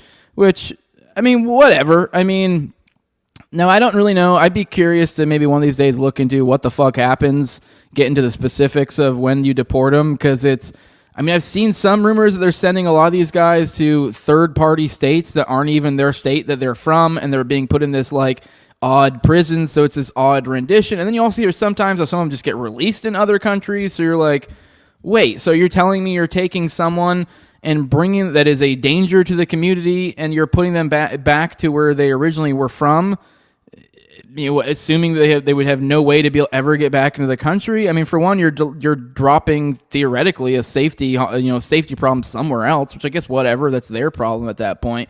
But no, either way, it's just kind of crazy way to behave, but it sounds like they're saying they came to an agreement to where they're coming to get those people, which, yes, there are, I guess, maybe points to be made on the very, very specific, like on the minute of like, oh no, as I'm kind of saying here, that like, maybe it's not great to, deport these people in this certain way or deport them at all even. Maybe if they're a threat to, you should actually just keep them in the normal prisons or whatever. But either way, like, I just don't care. I mean, most people don't give a shit. Like, if you're someone out there raping and murdering and they actually have them in jail for that, like they legitimately have you dead to rights, found guilty, whatever, and you're an illegal immigrant, I don't give a shit. Kick them out of the country. I'm not like asking you to do that. I mean, if you're actually asking me, which no one is, I have some thoughts. I have a whole overhaul in the justice system. Like, we're going restitution based now, baby. So, like, yeah, I have many issues, but am I going to really give a shit if they exile the rapists? No. Like, no, I'm not going to care. But if they're in the streets going door to door and fucking with normal people and people that, like, that's also stories of people who are just getting detained for their accent or whatever. Yeah, like, no, not cool. And, like, yeah, don't be surprised when you're met by the people with violent force. So, like, yeah, whatever. If you do want to get involved in whatever the fuck this is, yeah, do it in this very, very, very strict manner of just going to them and saying, who do you got for me? And if they say nobody, then fuck off. Yeah, that's kind of what a lot of this felt like, is some weird strong arm thing. Like, I know we read that Bondi letter the other day about kind of the weird threats and like kind of threatening like these non-related things, like, oh, it'd be great if we saw this thing and that'd really help with if I wanted to draw back ICE, like total mafia shit. So, I mean, let's be real. This kind of feels like some foreign army shit to be able to strong arm your political enemies into getting what you want, which, you know what's funny is I feel like a lot of the right will be like, yeah, that's totally what this is. So, okay, you get what you get. You ask for a police state. Don't be surprised when you get one and it comes after you. But this is, I guess, this is a move in the right direction. I mean, he did even say in there though that they've already been doing that. They're just expanding that. So makes you wonder, what are they even doing in the streets? Because, I mean, hell, like John Black said, they're in Texas. If they're in I bet you in Texas they're probably doing more like what I laid out. Because the big complaint here, you hear from a lot of people, is like, well, these are sanctuary cities, and so it makes it so we can't do this or whatever. Okay, then don't. Like, whatever. I don't think California is just Actually, you know what? I take that back. I guess they are just letting some murderers out. But like, hey, don't fucking live there. Like, I think those economies will probably collapse. Don't give them federal funding. That's perfectly fair. Whatever. If you have a federal institution, that totally makes sense from a bureaucratic mindset. If you have a federal institution and part of that federal institution that distributes funds from the federal government to individual states, like that is, I think that's what a reasonable leverage, you know, from the perspective of like the statist or whatever. That's reasonable. You go, whatever. Hey, you're somehow, that's the leverage you have here. Yeah, then okay, fine. If they don't want to obey your federal edicts, then whatever. They don't get those funds. But that's not what they're doing. They're doing this weird, whatever this shit is. And then also Trump's still going on about this gun shit. So here he is on Fox, not learning to shut the fuck up. Listen, the entire country is talking about what happened this past weekend in Minnesota. You've already spoken about it. Everyone watching has seen the video. Everyone has an opinion. I'm curious what you thought when you first saw that video. Well, I think the whole thing is terrible. I don't like the fact that he was carrying a gun that was fully loaded and he had 2 magazines with him, and it's pretty unusual. But nobody knows when they saw the gun, how they saw the gun, everything else. Bottom line, it was terrible. Both of them were terrible. The other... Listen, there he is again, opening his big dumb fat mouth about guns when he shouldn't.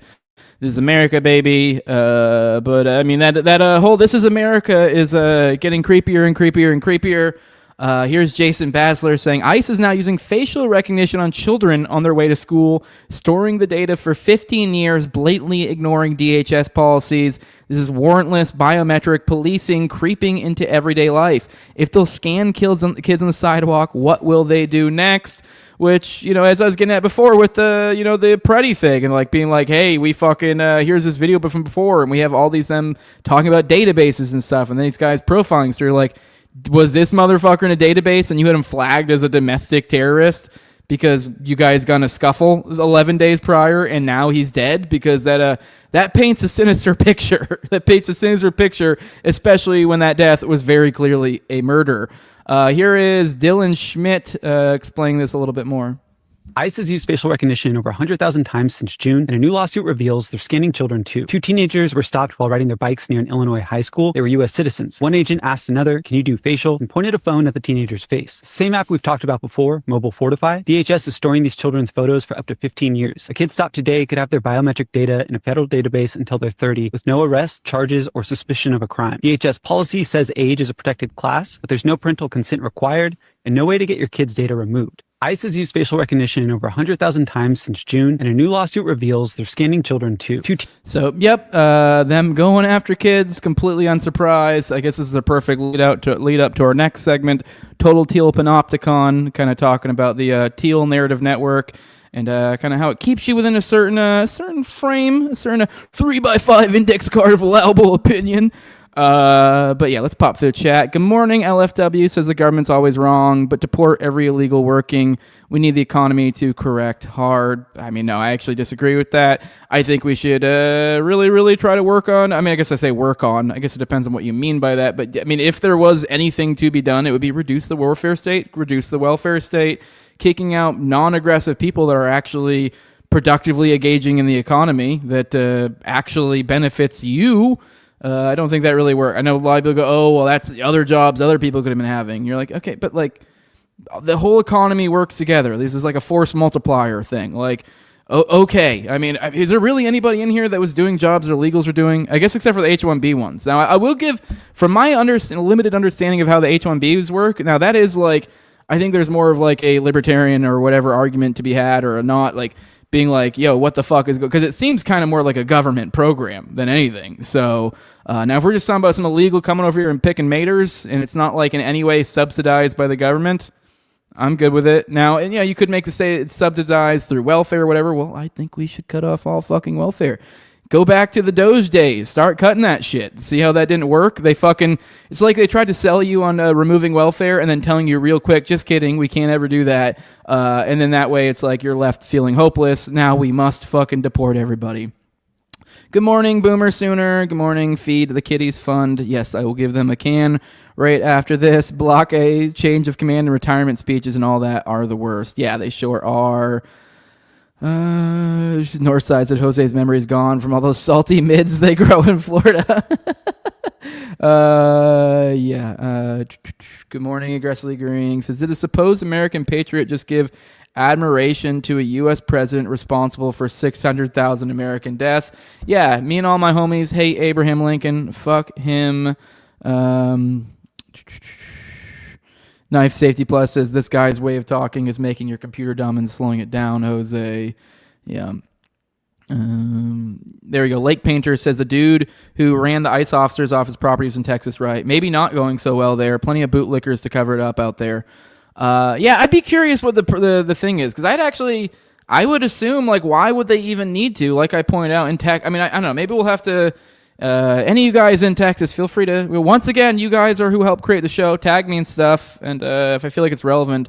It would be kind of interesting to look into how ICE is operating in some of these red states, because you would think they would just lean on the local authorities and be like, hey, I mean, hell, even probably doing if they do for whatever reason need to go to a house or whatever, then they would likely be accompanied by local officers. I think that would probably be the smarter move. But yeah, so yeah, I'd be interested to see how that's working. I would assume that they would just be going and be like, hey, give us all the people you got rounded up or whatever. Bug fights, I've got 3 mags with me. All right, well, congrats, you're worthy of murder. Yeah, normal stuff, bug fights. Yeah, 100% normal. Construction worker says, Fendelander, lots of underbidding, which results in shitty builds and finishes. Yeah, I mean, I guess that's fair. I mean, that gets into like a whole other, what's the word I'm trying to look for? Other arguments when it comes to like, I don't fuck. Why am I stumbling over this? Like home inspectors and shit like that. That would get into like more specifics of I don't know, whatever. It's opening too deep of a wormhole or whatever. Yes, but you would think they would have like quality assurance too. So like, yeah, I don't know if it's necessarily the illegals that's at fault there if you have shitty product. Like, it's really like there should be somebody, if you're working a construction company, if you're a foreman or whatever is above the foreman, you should probably be verifying your work. If you're hiring people doing shitty work, I don't know if you can really go, oh, that's illegal immigrants' fault. I think that's more you not fucking making sure you put out good work. So here's Block A. Sheriff David Hathaway in Santa Cruz, Arizona, one county south of mine, has refused to deputize ICE when they requested he do so. Okay, cool. Well, that's pretty cool. What is Arizona? Is Arizona a red state or a blue state? I guess it would be more the question here would be if county is. So saying federal agents outnumber his deputies in his county 31. Yeah, that's the other thing too. That's weird. That's really, really weird. I mean, we've covered the crazy expansion of the budget here. It's like over 8 times, and they're still asking for more, and 8 times expansion. They've all over doubled in their manning lately, and yeah, so they're rolling out to these states literally as an invading army. Like as you're pointing out, 30-1 of the local law enforcement when there's no need for it. So you've created an army, and then what are you going to do with it? I don't know. It really is just. I mean, it is astounding. I saw Ace put out a tweet the other day that was like, this is basically like domestic imperialism, you could call it like domestic neocon or whatever. It really kind of is if you think about it. I mean, what did you expect? I mean, we literally have invading armies in states, invading federal armies. I mean, I'm not a fan necessarily of these lefties. We have lots of disagreements, but Waythorns is seen as all a poor deflection from the Epstein list and the failing economy. 100%, my friend. 100%, which I guess that's a perfect lead-in until my next bit. We're going to be talking about the Thiel universe, some of the people loosely associated with it. I guess kind of lead off with, obviously I know nothing in particular. I don't have any, I can't make any claims that I know for a fact any of these things, but you know who interacts with who, what. Well, here's a lead off. I think we're talking about bordertarians. And we have this whole thing going on. We have in the backdrop, we have this totalitarian technocratic state that's kind of the totalitarian tiptoe, as Austin says, kind of looming in the background. Most of this created by the Thiel, Palantir, all these things kind of being, subsidiaries coming out of this fucking behemoth. And then, Thiel's been kind of well known of buddying up with, major influencers and stuff. I find it kind of funny because there was this talk among, like, say that people used to always make fun of Beltway libertarians that they're trying to get acceptance into the halls of power, yada yada yada. And it is kind of funny that like that has kind of spun on its head, and now it's a very different thing. Getting acceptance in the hall of powers looks very very different. Now it's starting to look like palling around with Joe Rogan or fucking or being homies with JD Vance or. You start seeing these professional connections and kind of who's paying for this behind the scenes, and you kind of start seeing like, I see a dialectica forming. I see. It kind of all perfectly, steers you into the, allowable opinion. But I think it's relevant. I saw a while back. Here's Dave Benner. It's a little bit of a longer one. I'll put it probably on a quicker thing, but Dave Benner asked Dave Smith his thoughts on Palantir, and I thought this was particularly interesting, a little confusing for someone who, you would think would be, I don't know, a hardcore, freedom libertarian guy. We've talked about this show, the odd connections between Thiel and the Epstein network. Let's be real, Palantir, Daddy's Home, Lavender, come on, this dude is, hell, he's on video He's on video. Actually, he's got multiple crazy quotes on video. He's on video saying, someone asked him essentially is Palantir a front for the CIA, and he was like, "Well, I like to look at it more like CIA is a front for Palantir." And then also, what else? What's the other one? I totally blanked on the other one. He had another crazy quote. There you go. He was asked about Israel. He was asked literally about, I don't know if it was Lavender or which specific program, I forget, but one of the AI programs that's being used essentially to create kill targets over in Israel. And he goes, in these sorts of circumstances, I tended to defer to Israel. And you start digging into this guy, looking to his background. He's by no means an anti-Zionist, by no means a freedom warrior, but he has been the guy. Yes, he's, granted, he's funded a lot of these people who at least play the part of being so, and some people who are legitimate.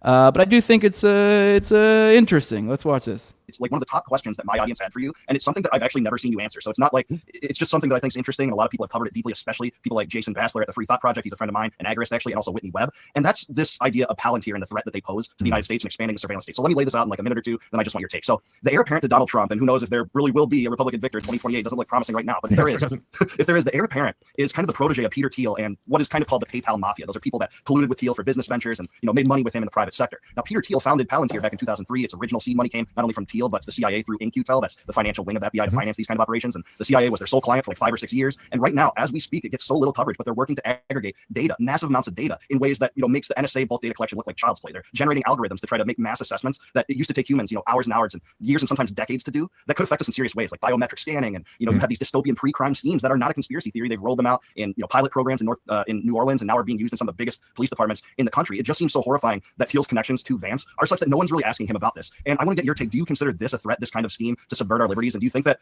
ultimately JD Vance has to answer for this? What's your take on Palantir and the surveillance state in general now? I just got a text. I gotta go, dude. Just kidding. It would be funny if that was the moment. I'm sorry, man. I went too long.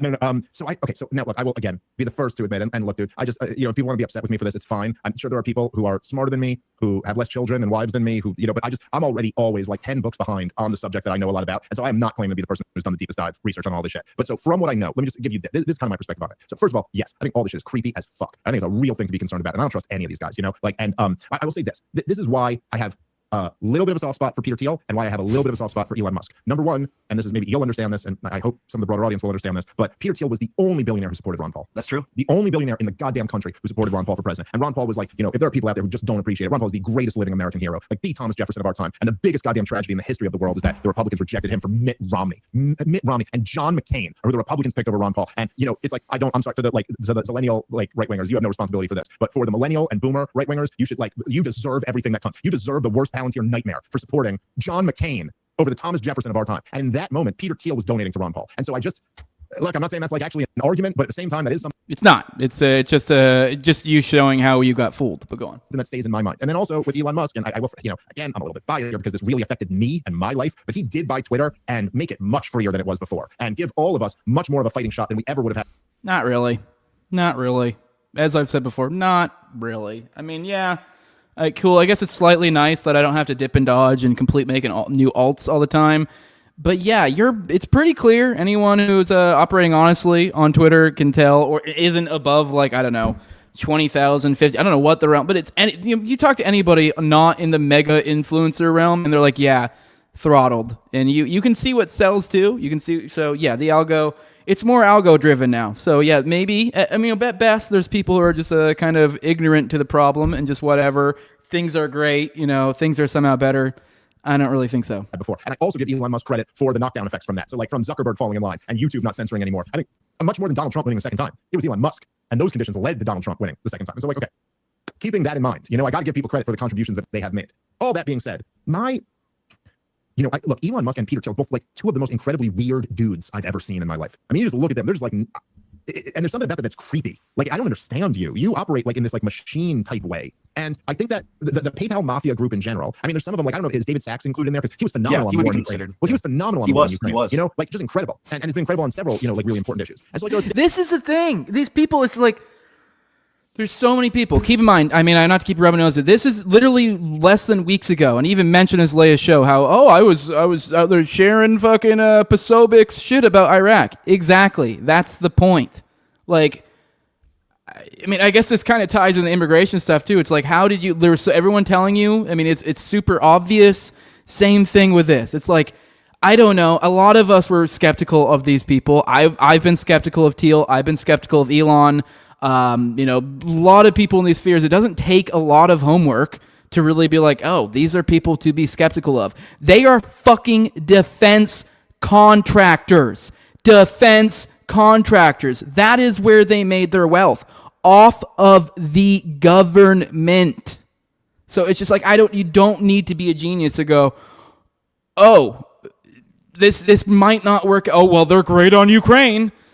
Who fucking cares? Like, I don't know, whatever. Let's keep going. Things about these guys that I go like, hey, that's really cool. And I really appreciate that you guys did all of that. It seems to me like on some very basic level, like these guys, I mean, look, they're capitalists, in the purest sense of the word, and not in the purest noble sense of the word necessarily. But these are guys who are trying to take over, to make money, to increase their power. And I think that these guys recognized at a certain point that the Democrats posed an existential threat to their ability to be successful capitalists. By the way, right here, he points out the Konkian insight where he goes, these are capitalists. And this is why you actually see some, not ANCAP, but some I guess, libertarians that will refer to themselves as anti-capitalist, because they mean it in that sense. They mean it in the old-timey Marxist sense, and they mean it in really the robber barons. They mean it in the Thiels, the Elons, the people that are the corporate overlords. And a corporation is a subsidiary of the government. That is, they are incorporated with the government. They are a fusion of private and public.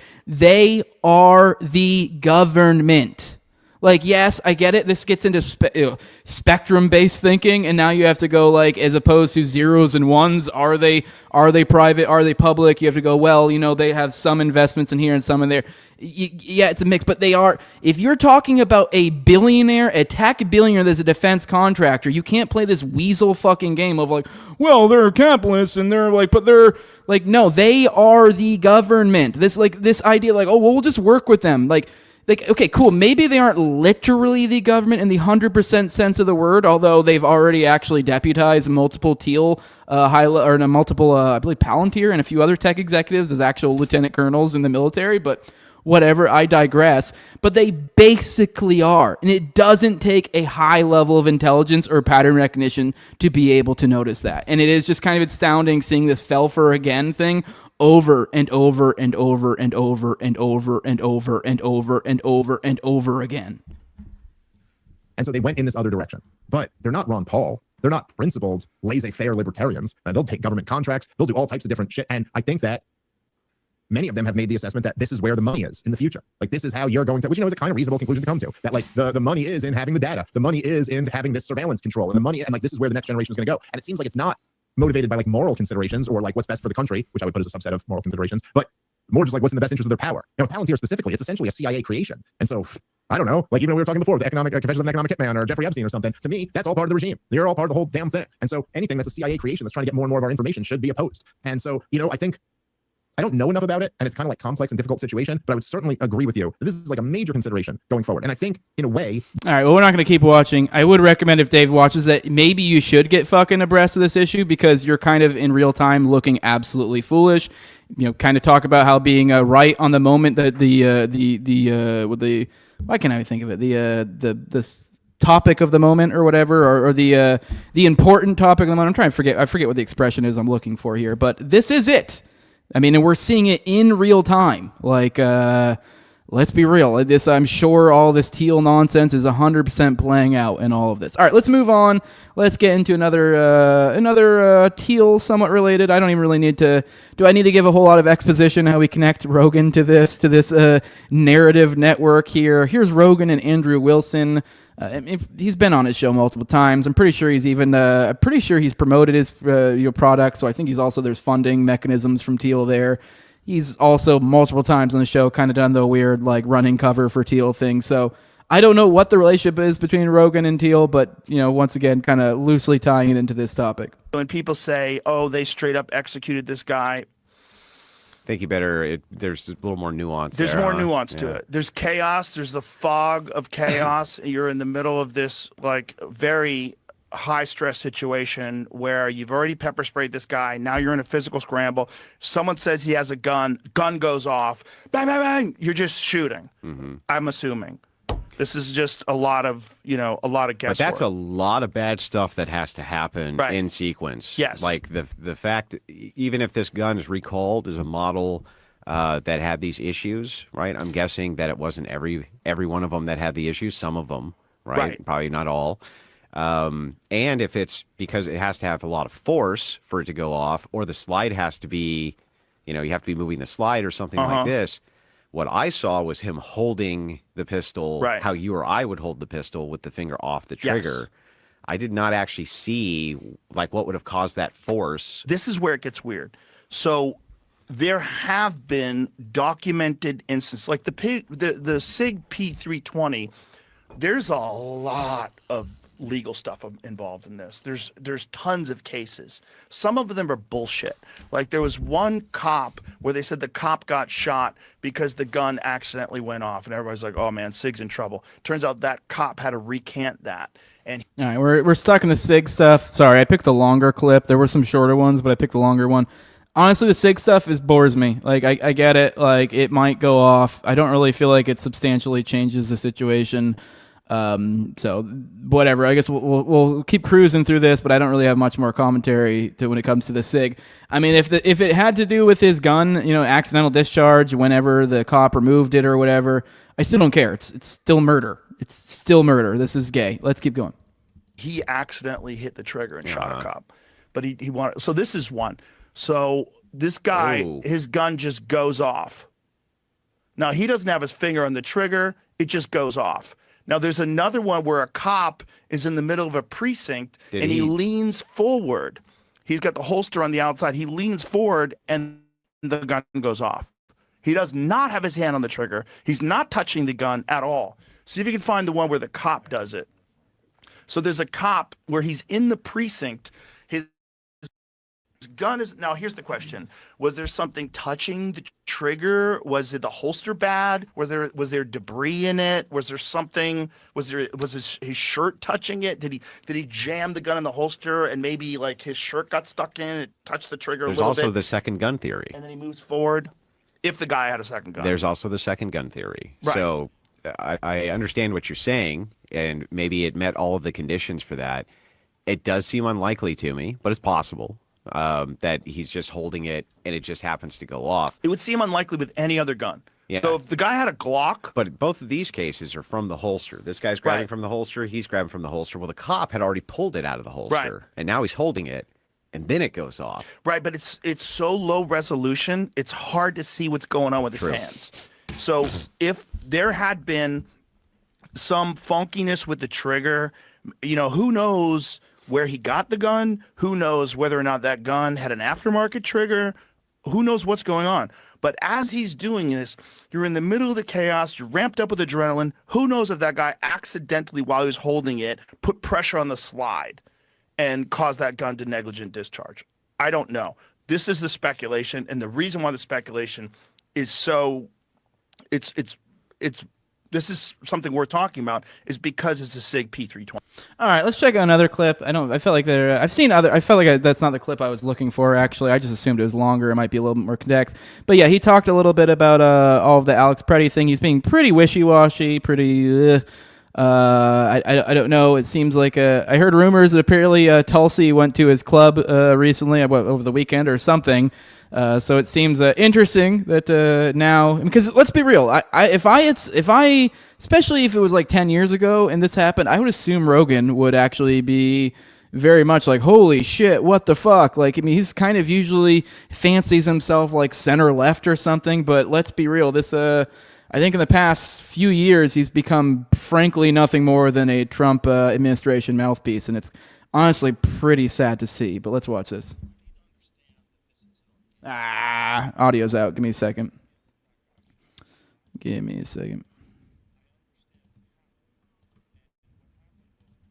All right, give me a second. Sorry, of course, StreamYard glitched out. Here you go. Let's try this again. You need to understand that this isn't organic, regardless of how you feel. I don't feel that that guy should have been shot, but I understand what happened. And what happened was chaos. So what happened, first of all, it wasn't ICE. People need to understand that. It was Customs Border Patrol people. So they were brought in to assist ICE. And they're telling this lady to stand away, and then this cop gets very aggressive. Which, I gotta say, they were telling a lady to stand away, and the cop. That's a very, very soft way to explain that interaction. Which I'm not gonna go bring up the video again, but you guys, I think if you watch the show, you should remember it was I don't know, that's an odd way to characterize it. The cop immediately got aggro and pushed the lady. So let's keep going. And shoves her. Which he did say, but it was like the way he was like, it's almost like, oh, lady, let's get out. The way he makes it sound like it's like, lady, get out of the way. And then it was kind of like, all right, let's keep going. Have to understand the situation that they're in, right? And this is not making an excuse for any of it. But you have to just to put it into context. These people are getting harassed outside of any hotel they're at. People blow horns. They try to smash into the hotel. They dox them. That's why they're wearing masks. It's a coordinated effort. I'm not saying that guy should have shoved that guy. I don't think he should have. Or that woman. I don't think he should have. And then pepper sprayed. And then the guy who got shot, Pretti, he steps in, which is, if you know anything about... I'm just going to go ahead of him. I know where he goes with this. He says he steps into that interaction, and now he's going to be like, because he was armed. Which, sure, but... What is the... I mean, he didn't even pull the gun on him or anything. And the idea was, if we watch the video, like, literally all he did was in the most, like clearly almost not trying to touch him. He does this kind of like almost this move and kind of like, if anything, kind of like slightly gets in the way and kind of like, what, I don't know what he says, what are you doing? Don't do that. Something along those lines. After the cop had just aggressively pushed the guy. And at best, he may have lightly touched. It's kind of hard to tell from the video. Maybe he may have nudged him. It really didn't even look like he was intending to, if that was the case. It looked like he was just trying to be like a barrier, be like, whoa, whoa, whoa. So I don't give a shit if he has a gun at this point. What are you supposed to abide by some sort of different moral code all of a sudden once you have a gun on you? You're supposed to go, oh no, now I'm not supposed to go, whoa, whoa, whoa. Like, hey, let's not do that because what? You could get fucking murdered? All right, let's keep going. Concealed carry. If you are a concealed carry holder and you are carrying not just a pistol, but 2 full magazines. See, this is the shit where it's like he's completely repeating the fucking gay ass, like the 2 magazines. It does sound like he got a fucking briefing from Tulsi Gabbard. Let's keep going. As well. You do not ever physically engage with someone. You also... Which is such a weasel way to even... Yes, I guess technically it was a physical engagement, but it was in the most... In that moment, I get we have that other clip, the other video that shows otherwise, but we're talking about the separate occasion when he was killed. It was very much it was not an aggressive. It was the most defensive sort of thing one could do. Nothing about it was offensive. Are supposed to carry your license on you, and you're supposed to have ID on you. Mm-hmm. Oh no, he didn't have license or he doesn't have his ID on him. Oh my God. Which, for one, I keep seeing this one get spread around too. I don't even really know how you can, like, are we really just believing the government? Like, I don't even know who to attribute that to. I mean, I guess I'd believe it more if it was coming from, like, the police department, if some of the police department got involved and didn't find his ID. But how am I to know if fucking ICE didn't just fucking pocket his fucking ID and go, oh, cool, that'll make it look a little bit better? Or they just are lying and saying that's the case. They're completely comfortable with lying. And even if that were not the case, who fucking cares? Like, this is completely missing the point of, I mean, like, I don't give a shit if he was legally carrying. Legally, he can suck my dick. Like, that's ridiculous. Like, it's just childish, fucking gay. Just for all these people who talk tough, and then, like, here they are being like, oh, he didn't have his ID. What? Like, do you not realize how fucking gay you sound? Not just a pistol, but 2 full magazines as well. You do not ever physically engage with someone. You also... What is the point of carrying? What is the point of carrying? Like, that the whole point is to physically... I mean, like, I get it. Like, so are you saying that now, because that you can no longer do anything else? Like, I know, this is ridiculous to me. Like, the idea that you put yourself in between someone and somebody else to as a barrier in a physical altercation, like, whoa, let's not do... But let's do another thing. Let's take away the badge. Take away the badge. Take it, a woman and a man. You happen upon them. You're walking down the street. Obviously, I know he wasn't walking down the street, but for the purposes of this thing, we're canceling out all irrelevant info. And you say, person, you walk up and they push someone, and you just kind of do this move, and you get between and go kind of like, hey, let's not do that. And then they take you to the ground with 5 of their buddies and beat the shit out of you and disarm you and shoot you in the head. Or in the back, I guess. That's murder. That's murder. I don't care if you have an ID. I don't care how many magazines you have. That's murder. And like, if it wasn't for the badge, no one would try to understand it any other way. Let's check in and see what J.D. Vance has been saying. And then also Donald Trump. Donald Trump, a little bit interesting. I'm kind of curious, how this plays out, because we had the Homan talk. We had a little bit, makes it kind of look a little bit better. But here's a truth from Donald Trump saying, surprisingly, Mayor Jacob Frey just stated that Minneapolis does not and will not enforce federal immigration laws. This is after having had a very good conversation with him. Could somebody in his inner sanctum please explain this statement is a very serious violation of the law, and he's playing with fire, which once again, this mafia shit, as he has his federal goons in his fucking city. So, it's funny that all of these people were the ones, not long ago talking about fucking state rights. Here's Mayor Jacob Frey. He said the job of our police is to keep people safe, not enforce Fed immigration laws. I want them preventing homicides, not hunting down a working dad who contributes to MPLS and is from Ecuador. It's similar to the policy your guy Rudy had in New York City. Everyone should feel safe calling 911. And you got me agreeing with a fucking lefty. Good for you. Here's J.D. Vance. How about federal law enforcement? Should they feel safe calling 911? No. Fuck them. Right now they don't, because you've told their police officers not to help them. Yes, they are an invading army. They're an invading army. Yeah, you don't get to call the people that you're invading and go, can you help me? I feel scared. I'm scared. No, you've been asked by every fucking official at basically every level here to leave, and by the people. And I get it. Yes, it's coordinated and perhaps it's funded. But yes, those things get coordinated and funded. That's how protests work. Like, sure. I mean, like, okay, there's funding there. And okay, maybe there's some negative fucking, there's some people who want certain things to go a certain way for sinister reasons. But I mean, I'd say most of these people are probably doing it in their head for, valiant reasons. And I gotta be real, kind of agree with them. I just don't necessarily agree that it really helps going out in the streets and yelling at people or buildings or whatever. But if they all want to go out there and just kind of hang out around their houses, carrying ARs, or kind of, I don't know, being observers whenever that happens and kind of in that area, whatever, I mean, who am I to criticize the way they go about operating in a free society, a thing I thought we used to have. Let's check in on Tucker. How has he been talking about this? Because I think it's interesting. I guess once again, to bring it to the Thiel thing, if you really do look into his back, like him and Thiel and Vance are kind of, they interweave all in and out all over the place when it comes to the weird funding stuff in the background, all the odd philanthropy ventures. That's all these guys. You guys can go look at that into your own, because that'd be a whole other segment to really establish all of that. But just take my word for it. Let's watch this.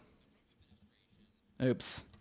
Whatever mistakes it has made, the Trump administration, for whatever mistakes it has made up to now, understands very well that this is peril for the country. And so the Trump administration has reached out to officials in Minnesota, the governor, the lieutenant governor, the chief of police, the mayor, Jacob Fry of Minneapolis, and made the following offer. They haven't done this publicly, but they have done this. There are 4 points to this. Here's what they are. Number one, state officials in Minnesota agree that ICE agents, federal agents on the scene, will have police protection when they call. Currently, if an ICE agent calls in Minneapolis and says, say, I'm surrounded by people trying to kill me, the local police will not respond. That happened the other night in a restaurant in Minneapolis. ICE agents stuck in the restaurant, couldn't get out, had to lock the doors. They were going to get killed if they went outside. Called the local police, no response at all. Why is that? Because the local police have been instructed by the mayor and the governor, and probably the lieutenant governor as well, do not respond. So American citizens in Minneapolis, if they work for the federal government and carry a badge, if they are agents of Donald Trump, do not have police protection. Number one, you have to stop that. Good. Get the fuck out. You have to respond to 911 calls from federal officers. Number two, you have to do your best to protect them when they're off duty. You just saw it in the video we played. ICE officers stuck in a hotel surrounded by a screaming mob. No one will come to their aid. You can't do that anymore. Number three, sure seems like an unsafe situation. Maybe they should keep themselves at home. Jails in Minnesota have to respond to federal requests for deportation. If you have a convicted murderer who's an illegal alien or a child molester. And like I said, I actually don't even think they have to do this, because as I've said multiple times, that if they don't do this, then like, well, all right, kick rocks. But I mean, whatever, if they do want to come to some sort of, if they on their own goodwill in that, or their own accord in that area want to come to that agreement, whatever. I mean, I'm not going to complain about the rights of murderers and rapists when it comes to, oh no, they might get dropped in third country or go back to their home country or whatever. Like whatever. If you choose exile, I mean, I definitely, like I said, I'd probably have an ideas of better ways to handle that, but whatever. It's not a hill that really is even worth nicking your, not even worth scratching your shins or anything on, like let alone die on. So it's not worth a goddamn thing. So who's an illegal alien, and there are a lot of them. You can look their names up on the internet, and the feds ask, where is this guy? You can't just ignore them. You have to participate. You actually can ignore feds. In federal law enforcement actions to that extent. You don't have to deport them yourself, but you have to tell us where they are. And in exchange for those three things, the federal government will substantially withdraw federal law enforcement from Minneapolis and from the state of Minnesota. And at that point, crowd control, keeping riots from spinning completely out of control and burning down, say, your city, will be the job of local law enforcement. So just to restate, these are the 4 points. Number one, you have to answer 911 calls from federal agents. Number two, you have to do your best to keep it from getting killed when they're off duty. Number three, the jails have to tell us where the rapists are. And number four, if you do that, we'll basically pull back and allow you to keep the situation from spinning out of control on your own. And some federal law enforcement... It's funny how they got Tucker to come out here and do the mafia shit too. It's almost like it sells it a different way. ...will remain to protect federal assets. The federal courthouse, for example, can't burn that down, and that's the job of the feds to protect it. That happened, and the response from officials in Minnesota was, no, we're not doing that. So at that point, you have to ask yourself, well, why?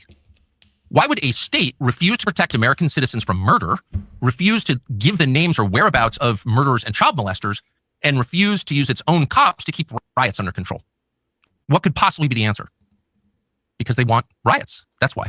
Because they want the chaos. And this proves to you, if you're following this at home and trying to make sense of it all, where did this come from? Why did I shoot these people? Once again, this is a complete misattribution of like who wants what. Perhaps they do. But once again, this is ironically, this is literally the same thing as the Pretti thing. Like, he came here, he was asking for trouble. Oh, he was this. All irrelevant. We saw what happened. He didn't try to hurt the officers. If anything, he was actually protecting two women. And they're like, oh, that's so gay. Like, okay, whatever. Way to show what a little bitch you are. But like, he's doing nothing. So And so it's like a misattribution of the blame here. These are people. This is an area. You may not like Minneapolis or Minnesota. You may not like Minneapolis. These are areas that are being invaded by a federal force, a federal invading army, and they're saying, no, I don't like this. And then they're getting it's getting this reverse, like, oh, well, they want riots. Like, you're the ones who came here. And I bet you there weren't any riots before all this. This is proof that what you're watching is not a series of protests about immigration. What you're watching are the beginnings of a color revolution, of a kind of insurrection against federal authority.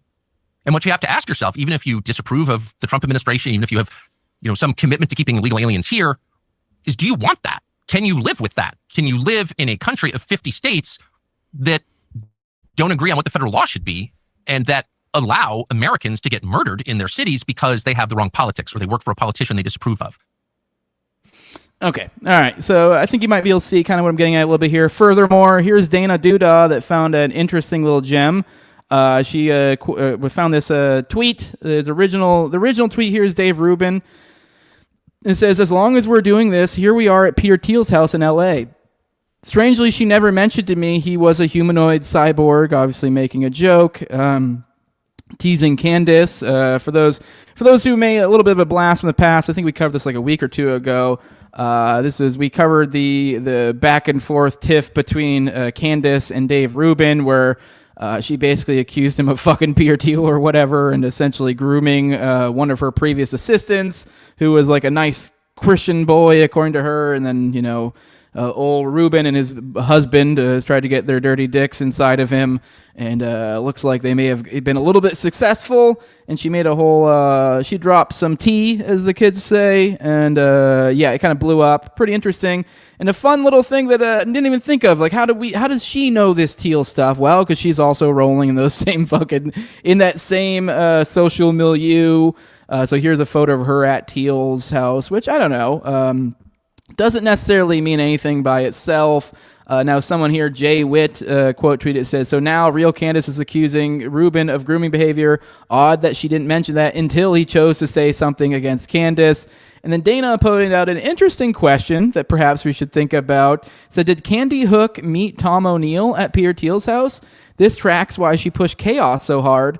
Either way, since Peter said many times it's his favorite book, when only matters in consideration to the Nixium house, which some of us would love to know when this happened, because he was living in the Nixium house at one point. So it is like, hey, what's going on here? We're seeing an odd, which by the way, how that's relevant, that was one of Peter Thiel's previous properties, was the previous house of one of the Bronfman girls, who was one of the major financial backers for Nixium, which was a cult. So, and that's the same house that Peter Thiel's boy toy was essentially living in and fell to his death off of a balcony. So, shortly after having a weird sort of social faux pas with Thiel's husband, being like, "What is he doing here?" And then shortly after there, his toy little boy toy ended up smushed on the ground. So. Interesting how these people move. It's good. And, I don't know. I'm not going to try to really do. I really do kind of want to try to find a way to explain in my head the Chaos, Tom O'Neill, Thiel stuff. I know that maybe go follow Dana. Go follow Dana. You could even hit the search function, type in Chaos, and be blown away. Maybe we'll cover that some other day. Do some sort of thread. Because, apparently it very much looks like Chaos could probably be some sort of limited hangout. Maybe not necessarily intentionally, I don't know how, but there's definitely lots of things that conveniently got left out. And Peter Thiel, for some weird-ass reason, in the process of this book being made, really, really inserted himself in there. I know I told you guys a while back how I have a source who had said something kind of similar. I'm not ready to reveal that source still. Maybe one day that said person will be open to it. But yes, they themselves said they got reached out to by Peter Thiel, Peter Thiel's people, and then saying they were interested in their work or whatever, would like to talk, yada, yada. And then they had a Zoom call later, and one of the first things they asked, the cold open, was, so what do you think about this Epstein stuff? Bear in mind, Peter Thiel's shit is fucking connected to the wazoo to the Epstein network. He's visited the island, at least according to email. It's highly suggested by email exchanges between Epstein and Peter Thiel. So yes, this network is it's a dirty one. It's a dirty one. But yes, it looks like Chaos could have been some sort of limited hangout. Peter Thiel got way too involved in that during his production. And he does have a large, Thiel Capital, which is that's what they do, is they fund projects. So if you are a CIA, military, intel, whatever the fuck he is, literally the government creation, and you're funding projects under the auspices of some capitalist major whatever, when you're literally the government. This is how it presents itself. Just going around limiting hangout everything. So when you got millions at your disposal, I'm trying to think if I add. I have a couple more tabs I could to kind of deepen this a little bit, but I could save these for another segment. Yeah, let's save that for another segment. We'll come into that. I think. Yeah, let's leave it at that. We're at 2 hours. Let's leave it at that. Just kind of swirling weirdness of Thiel. I guess a little bit of a reminder of some of these people that are kind of controlling the narrative and the perspectives, and kind of, let's be real, they kind of all end up being the same result. Like, I mean, how many people are saying, other than lefties, like of people in power, like if you look at the narrative being formed, it's like, you're kind of getting this like, oh no, they're doing deportations, and oh no, they're hurting people, but I still want deportations. And then you get these other people who are like, what did you expect? And so what ends up being, those end up being the two prominent voices, and you kind of get some fusion in the middle to where like, now we're just arguing over how nice ICE is being. Like, they should be nicer. I think they should be meaner. And you're like, no one's really even questioning the underlying thing. Like, hey, why is there a fucking police state in my... Why is there an invading army in my state? Don't worry about that. All right, guys, let's pop in the chat, say our goodbyes, all that good stuff, and then we'll get out of here. Let's check in with y'all. Here's Alien Big Cat, says, Blake Masters sounds Scientological to me. Oh, I was supposed to read this one up here. Knife Safety says, Blake Masters, who was running for the Senate in Arizona, he was a Thiel puppet. He sure is a Thiel puppet. And that is one of those things that later, I'm not going to lie, it definitely crossed my mind, because that was actually, for those who know enough about like the LP, I'm sorry if you do. You probably regret knowing this stuff as well. But that was one of the big things over there, was a lot of people got really upset about that move. Because the Libertarian Party decided they wanted to use a spoiler effect politically, which I even at the time said that like that makes sense. Like if you are operating in a political power type mindset and you are the Libertarian Party, that's probably the best thing you can get. But a lot of people were upset about Blake Masters. I don't really know enough about his positions to really be upset one way or the other. But funny enough, I guess to the Felford again thing, he was being sold as some sort of like, I'm really like you guys. Like, I used to be a Rothbardian, and I'm basically am still, wink, wink, wink. Which, let's be real, he'd be fucking cheering for all this shit right now. It'd be another Felford again. So, I don't know. I'm pretty sure I even seen some crazy takes of his after that were pretty fucked up. But I don't know enough about him off the top of my head. But my point being is it is kind of like, let's be real. But yes, that was a big debacle in the LP. And yes, he was a Thiel puppet. He's one of his little butt boys, one of his pet projects. Waythorn says, if you can say training or faggot on shit or not get instant censoring, you probably have a blue check. I have a blue check, and I still can't do that. Like the one I showed you guys earlier with Cerno that got fucking. But maybe that's actually what you're commenting on. That one got dinged. Let me see. Let me look at it again. Verify that. Whatever. No, I'm not gonna look for it. My Twitter has been a nightmare. People are really upset with me. Just can't even keep up with notifications. But yes, I can do, like, I'm in this weird in between where like I can say that stuff and then like 30 minutes later, like I feel like I get away with it for a little while, and then once I get past like around 100 or more likes, and they're like, like it was like a cutoff.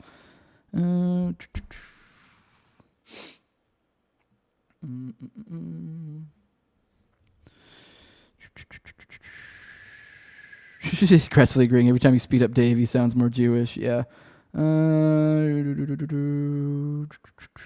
Here we go. I thought this was interesting. I need a follow-up on this one. I've seen people mention this. I don't really know enough about it. But if any of you guys do, feel free to tag me if you find something about this. It says, is anybody still arguing against the 2019 report on True News that Trump converted to Judaism at Chabad Lubavitch in 2017? I mean, can you honestly say with a straight face you don't believe it anymore? Yeah, I mean, it definitely seems that way for sure.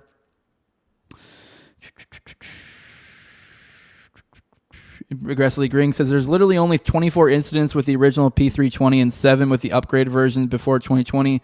9 incidents since that found no evidence of material flaw in the firearm. This is so retarded. Yeah, it's also like a beside the point. Real John Doe says Joe licking boots. Ryan Bradley says decent video by Elephant Graveyard on Togen Sphere. Let me check that out. I don't think we'll play it right now, but let me go over to Rumble and let's see. Maybe if it's short, maybe we'll play it. Let's give me a second. Sorry, guys. All right, let's see if I can find it. Yep, Elephant Graveyard, found it. Let's see. How long is this thing? All right, it's going through the ad. I'll let you know here in a second if it's any good. Or I mean, not any good, but how long it is. We'll see if we'll play this thing. Come on. Sorry, I'm waiting for it to come up. It is, god dang it had 2 ads on this thing. All right, let me bring it up. Let's see. Maybe we'll watch at least like a minute or 2 of it first. Here we go. Oh, it's an hour and 28 long thing. Yeah, no, we're not watching that. We're not watching any of that. Maybe I'll catch that on my own time. Appreciate that, though. Here it is for people who wanted to find it on their own.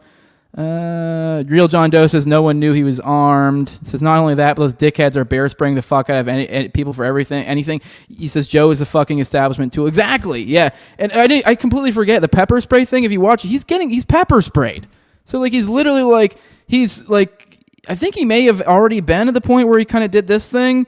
But yeah, either way, at least when he's on the ground, he had been significantly like right in his fucking face pepper sprayed. And I don't know if I know when I was in basic training, they made me go through like tear gas or whatever, and it's not fun. You are fucked up, and like if you were on the ground getting the shit kicked out of you with tear gas in your eyes, you're gonna be like doing natural human, like trying to get to your base, cover your face, even try to rub your eyes. He supposedly had a broken rib too, so even more like maybe like protecting his ribs, which could easily look like reaching down for a gun.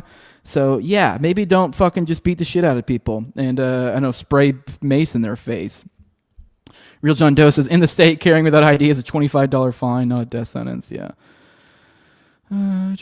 Here's Recruit Bert. I said I give a fuck. I carry illegally every day of the week. I'm not even supposed to have a firearm, but I'd be damned if you catch me without one. Hell yeah, brother. Fucking sick.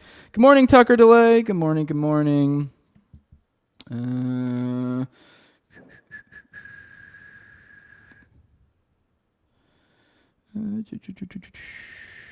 Let me see. Goodbye, Jose. Says Gina. Goodbye. Bye-bye, guys. All right, cool. We're caught up to the bye-byes. See you, Marty. See you, Gotis. Says hit that like button, everybody. Yeah, please be sure to hit that like button on your way out. Qbert says Tucker is a CIA-run piece of shit, just like his father. I'm not gonna lie. I mean, it very much looks that way. I'm not gonna lie. Very much looks that way. I mean, I don't know. I get it. Like, you can play the Felford again game all day long and be like, well, I don't know, but I don't know. Maybe step up your game. Do a little pattern recognition. If their dad is like a significant CIA guy and he's kind of moving in very much the same way, I don't know. Maybe have your guard up a little bit. Good morning, Connor Freeman. Good morning. Good morning. But all right, let's get out of here, guys. Love you all. I got a fun little outro for you guys. I think you'll like it. This is the Bordertarians and MAGA right here. What pictured below. I'll play it in here a second. But for those who want to support what I'm doing, leave a like, share, subscribe, comment, leave a 5-star review on iTunes or Spotify. You can find the show on YouTube, Rumble, all the major audio podcatchers, and Twitter as well. That's at Tower Gang Jose. And if you want to support the show the best way you can do that with money right up here over at patreon.com/nowayjose2020. The lowest level is $2. They give you access to early episodes. I try to do about 1 to 2 of those per week. The paywalled episodes, try to keep about 4 behind the paywall at any given time. Give you access to ad-free RSS feed, give you access to Telegram, the pre-show, the post-show, and video calls on me and Austin's weekly live call-in show, Already Dead. I also give a big shout out to my sponsors, which is the highest level of my Patreon. Every episode is a big thank you for their support. On my previous co-host and Tower Gang at Learn to Toad, also at AbrogateDs, at ZLVRCK, at _Ibn Zeal, Tim Tuttle, at Jolly Klebold, big fan of the show Torme, at Wayne Tackless, One I Hear Car for Kids, No Free Lunch, Jack, and Mark Vestibule. Oh, and Jacob Winograd of the Biblical Anarchy Podcast. And with that, guys, we're out of here. Enjoy this outro. Like I said, this right here pictured below in this meme you have on the left here, we have the Bordertarians, and on the right we have MAGA. Sick of fighting. I'm leaving. You're not going anywhere, darling. Cotton, stop. You're too protected. Don't make this difficult. Who's my little wifey? Me. Good girl. Now come on.